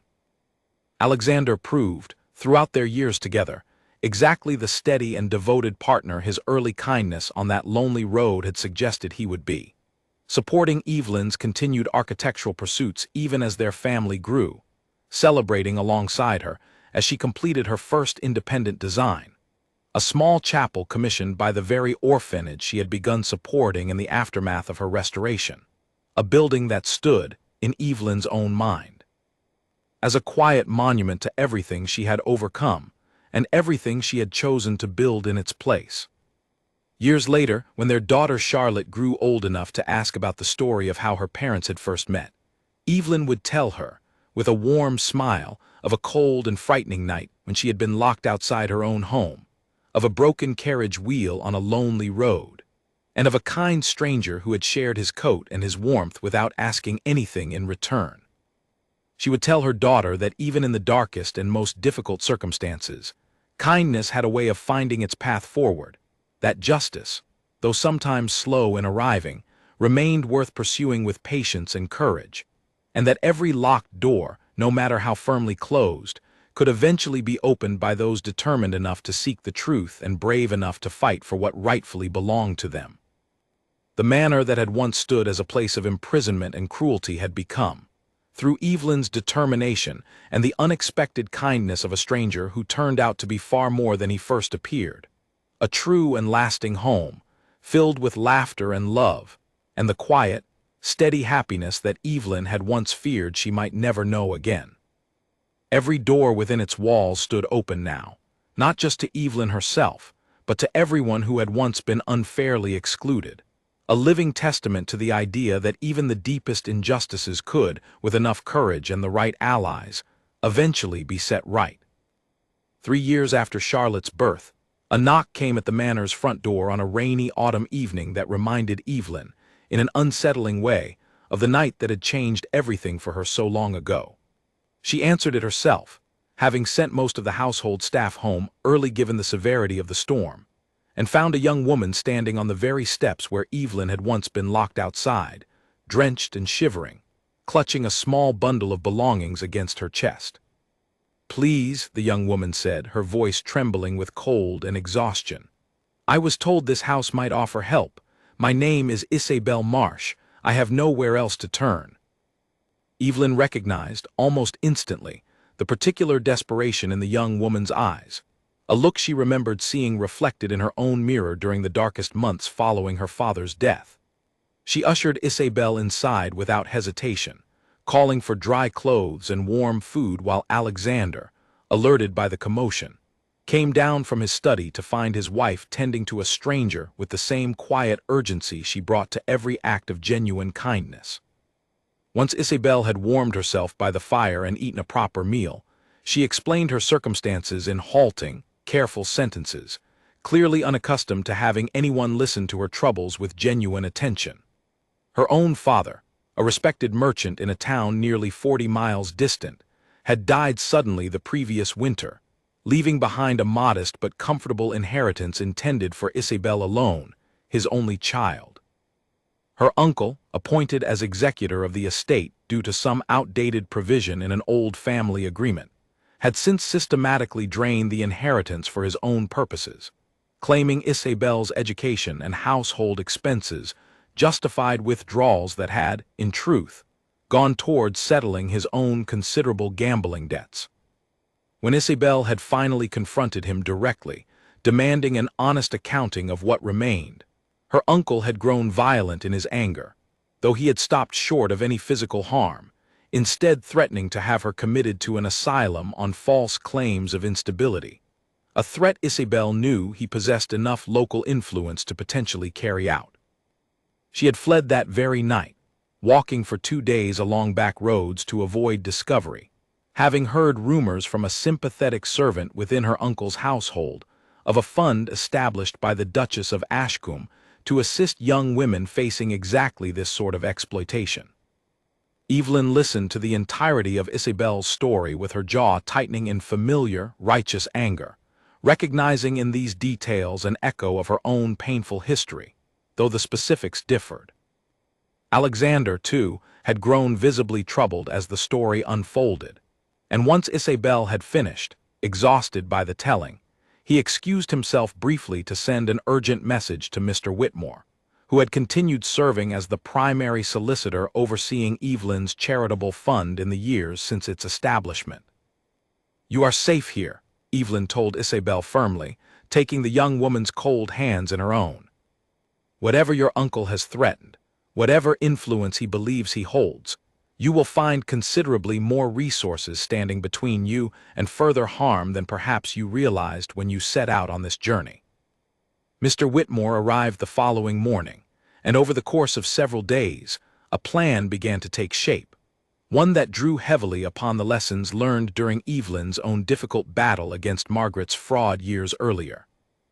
Financial records were requested from Isabel's father's estate, and Mr. Whitmore's associates began quietly investigating her uncle's own considerable debts, uncovering a pattern of financial mismanagement that closely mirrored what had once been done to Evelyn herself, systematic theft disguised beneath a veneer of legitimate guardianship.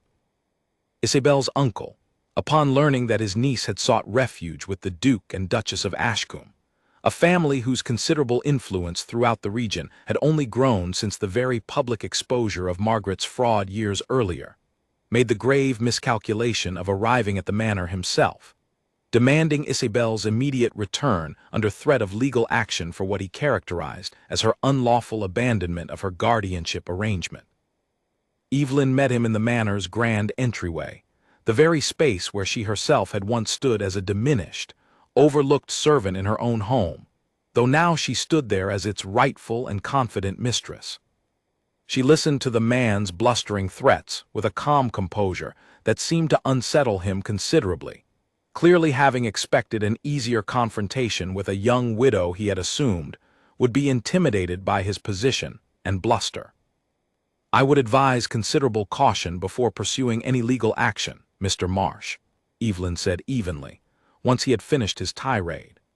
"My solicitor has already uncovered sufficient evidence of financial irregularities within your management of Isabel's inheritance to warrant a thorough investigation by the regional court, an investigation that will proceed regardless of whatever threats you make here today.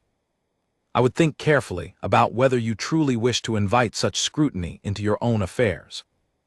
The color drained visibly from Mr. Marsh's face as the implications of her words settled over him, and Evelyn watched with grim satisfaction as his earlier bluster collapsed into stammering, defensive denial. a pattern she recognized immediately from Margaret's own failed attempts at deflection years earlier.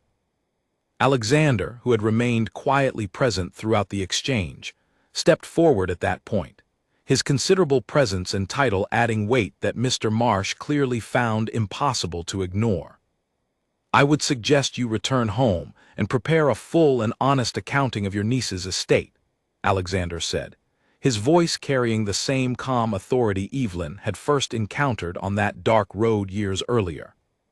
"My solicitor will be in contact regarding the terms under which this matter might be resolved without further escalation, though I will be entirely honest with you.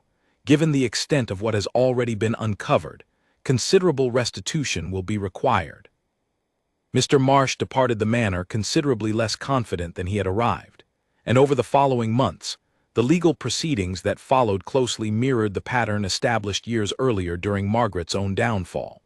Though this time, Evelyn found herself in the position of experienced guide rather than desperate victim, offering Isabel steady counsel and reassurance throughout the difficult process of reclaiming her rightful inheritance. The case concluded successfully within the year. Isabel's uncle ultimately forced to surrender what remained of the estate along with a considerable settlement drawn from his own personal assets to compensate for what he had already spent. Isabel, much like Evelyn before her, found herself transformed by the experience, moving from frightened desperation toward a confident, determined independence that Evelyn watched develop with genuine pride and satisfaction.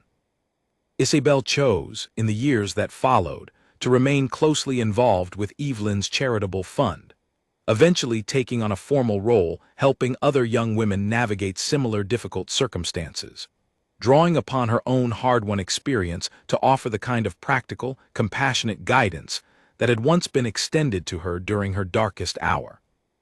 Evelyn often reflected, during quiet evenings spent with Alexander in the very study that had once belonged to Margaret, and before that, to her father, on how completely her own painful history had transformed into something capable of protecting and empowering others facing similar injustice.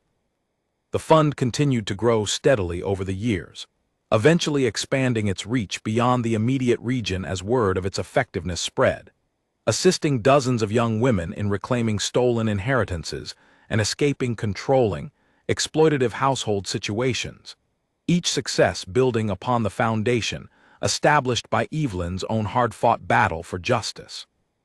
Charlotte grew alongside two younger siblings, a son named Edmund after his grandfather, and a second daughter named Grace, the manor filling steadily with the warmth and laughter of a genuine, loving family, exactly as Evelyn's father had once envisioned when he first built its walls with his own careful, determined hands.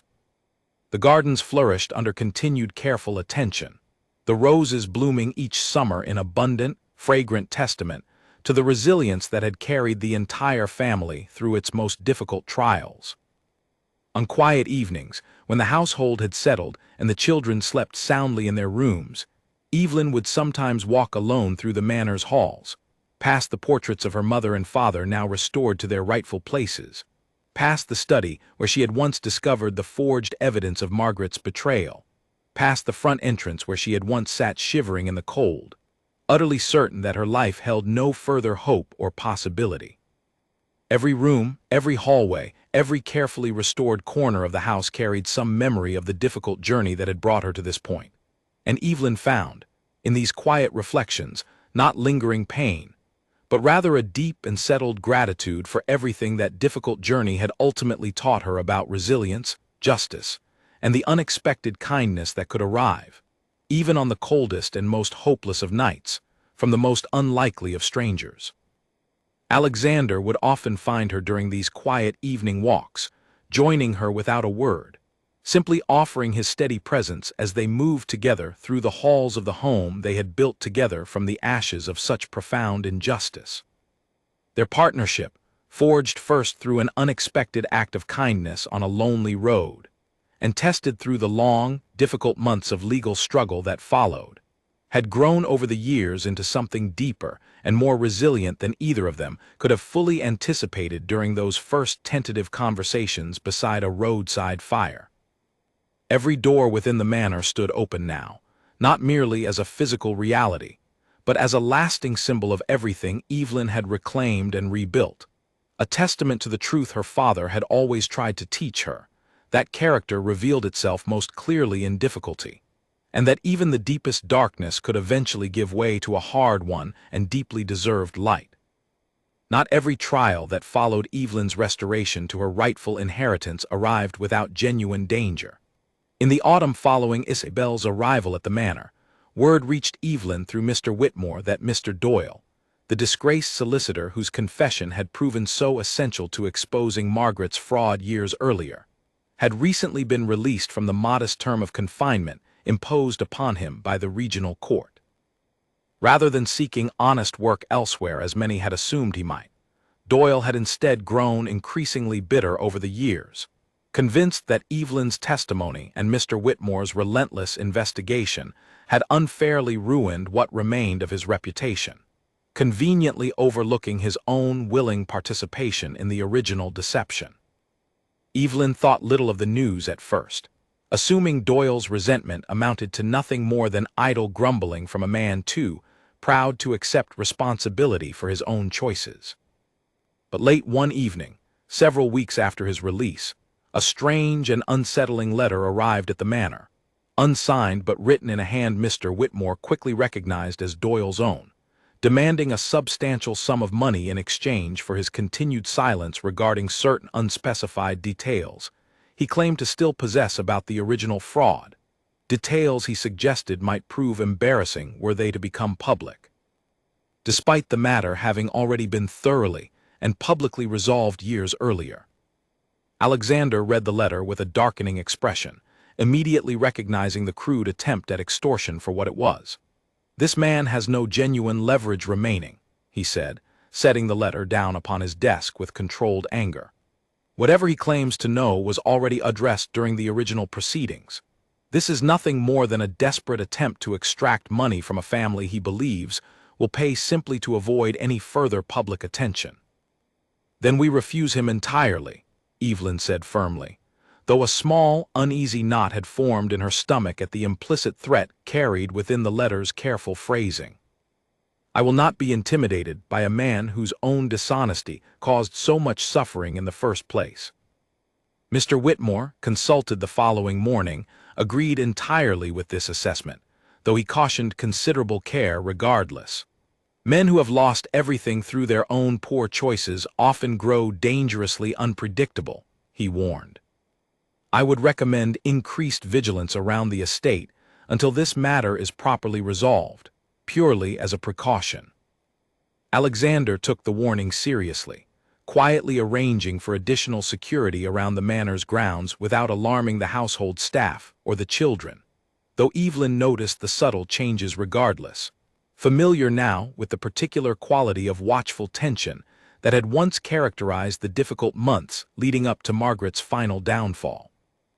The situation escalated more quickly than any of them anticipated. Barely a week after the initial letter arrived, Evelyn was returning alone from a visit to the town's orphanage, having spent the afternoon reviewing plans for a new wing she intended to design and fund through her charitable work, when her carriage was forced to slow along a narrow, wooded stretch of road due to a fallen tree branch blocking the path ahead. As her driver climbed down to clear the obstruction, a figure emerged suddenly from the trees, and Evelyn recognized with a jolt of alarm the gaunt, unshaven face of Mr. Doyle himself. "Mrs. Ashcombe," Doyle said, his voice carrying a bitter, unstable edge that immediately put Evelyn on guard. "I had hoped we might speak privately, given how thoroughly you and your husband have ignored my reasonable request." "There is nothing reasonable about extortion, Mr. Doyle," Evelyn said, keeping her voice as steady as she could manage despite the fear rising sharply in her chest. She glanced toward her driver, relieved to see him already moving cautiously back toward the carriage, clearly sensing the danger of the situation despite not yet understanding its full nature. "You destroyed everything I built," Doyle continued, stepping closer to the carriage window despite Evelyn's driver's warning shout. "My practice, my standing, my entire livelihood Gone because you could not simply accept the settlement Mrs. Voss offered you years ago. You owe me considerably more than the modest sum I have requested." "I owe you nothing at all," Evelyn replied, her fear giving way now to a hard, familiar resolve, the same steady defiance that had once carried her through Margaret's cruelest threats. "You forged legal documents to steal a rightful inheritance. Whatever consequences followed were entirely of your own making." Doyle's expression twisted with fury at her refusal to yield, and for a tense, frightening moment, Evelyn feared he might attempt something considerably more dangerous than mere threatening words. But before the confrontation could escalate further, the sound of approaching hoofbeats sounded along the road, and Doyle's gaze snapped toward the source with visible alarm. Alexander, having grown concerned when Evelyn's expected return time had passed without word, had ridden out himself to investigate, accompanied by 2 of the estate's groundskeepers he had recruited along the way. Recognizing the futility of his position now that reinforcements had arrived, Doyle retreated quickly back into the tree line, though not before shouting a final, bitter warning that this matter remained far from finished. Alexander dismounted swiftly, checking first on Evelyn's safety with visible relief before ordering the groundskeepers to search the immediate area, though Doyle had already vanished into the surrounding forest, familiar enough with the region's back roads to evade any immediate pursuit. The incident prompted swift and decisive action. Alexander formally reported the encounter to the regional magistrate, who issued an immediate warrant for Doyle's arrest on charges of attempted extortion and threatening behavior, considerably more serious accusations than the original fraud charges that had first landed him in confinement. Additional security was arranged around the manor grounds, and for several tense weeks, Evelyn found herself once more navigating a familiar, uncomfortable vigilance, though this time she faced the danger not as a frightened, powerless young woman, but as the confident mistress of a considerable estate, supported by a husband and household determined to protect what they had all worked so hard to rebuild together. Doyle was apprehended less than a month later, discovered attempting to flee the region entirely under a false name, his desperate scheme having unraveled entirely once the full weight of the regional authorities turned against him. He was returned to confinement for a considerably longer term than his original sentence, and Evelyn, testifying once more before the regional court, found a quiet, steady satisfaction in seeing this final chapter of Margaret's fraud brought to complete and lasting resolution. "I confess I hoped we had seen the last of such difficulties," Evelyn admitted to Alexander one evening, once the matter had finally been settled, and the additional security around the manor grounds had been quietly withdrawn.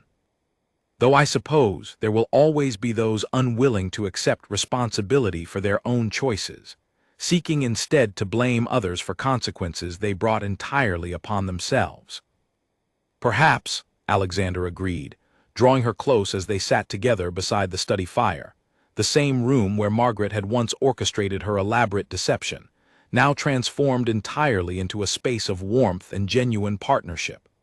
"But you have proven, time and again, that such people ultimately fail against those determined enough to stand firmly in the truth." Doyle's threats crumbled just as thoroughly as Margaret's cruelty once did, precisely because you refused to be intimidated into silence. Evelyn rested her head against his shoulder, watching the firelight dance across the familiar walls of the room that had witnessed so much of her difficult journey, from betrayal and theft through justice, and finally, genuine and lasting happiness. "I think," she said quietly, "that is perhaps the truest lesson my father ever taught me, long before any of this began.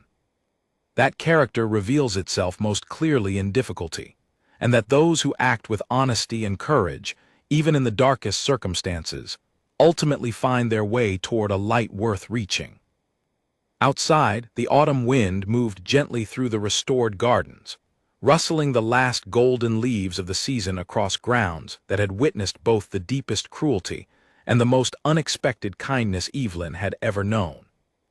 Within the manor's walls, every door remained open, every room filled now with the steady warmth of a family rebuilt from genuine love rather than calculated deception, a lasting testament to the truth that even the coldest, most hopeless nights could eventually give way to a dawn brighter and more enduring than anyone locked outside in the darkness might have dared to imagine.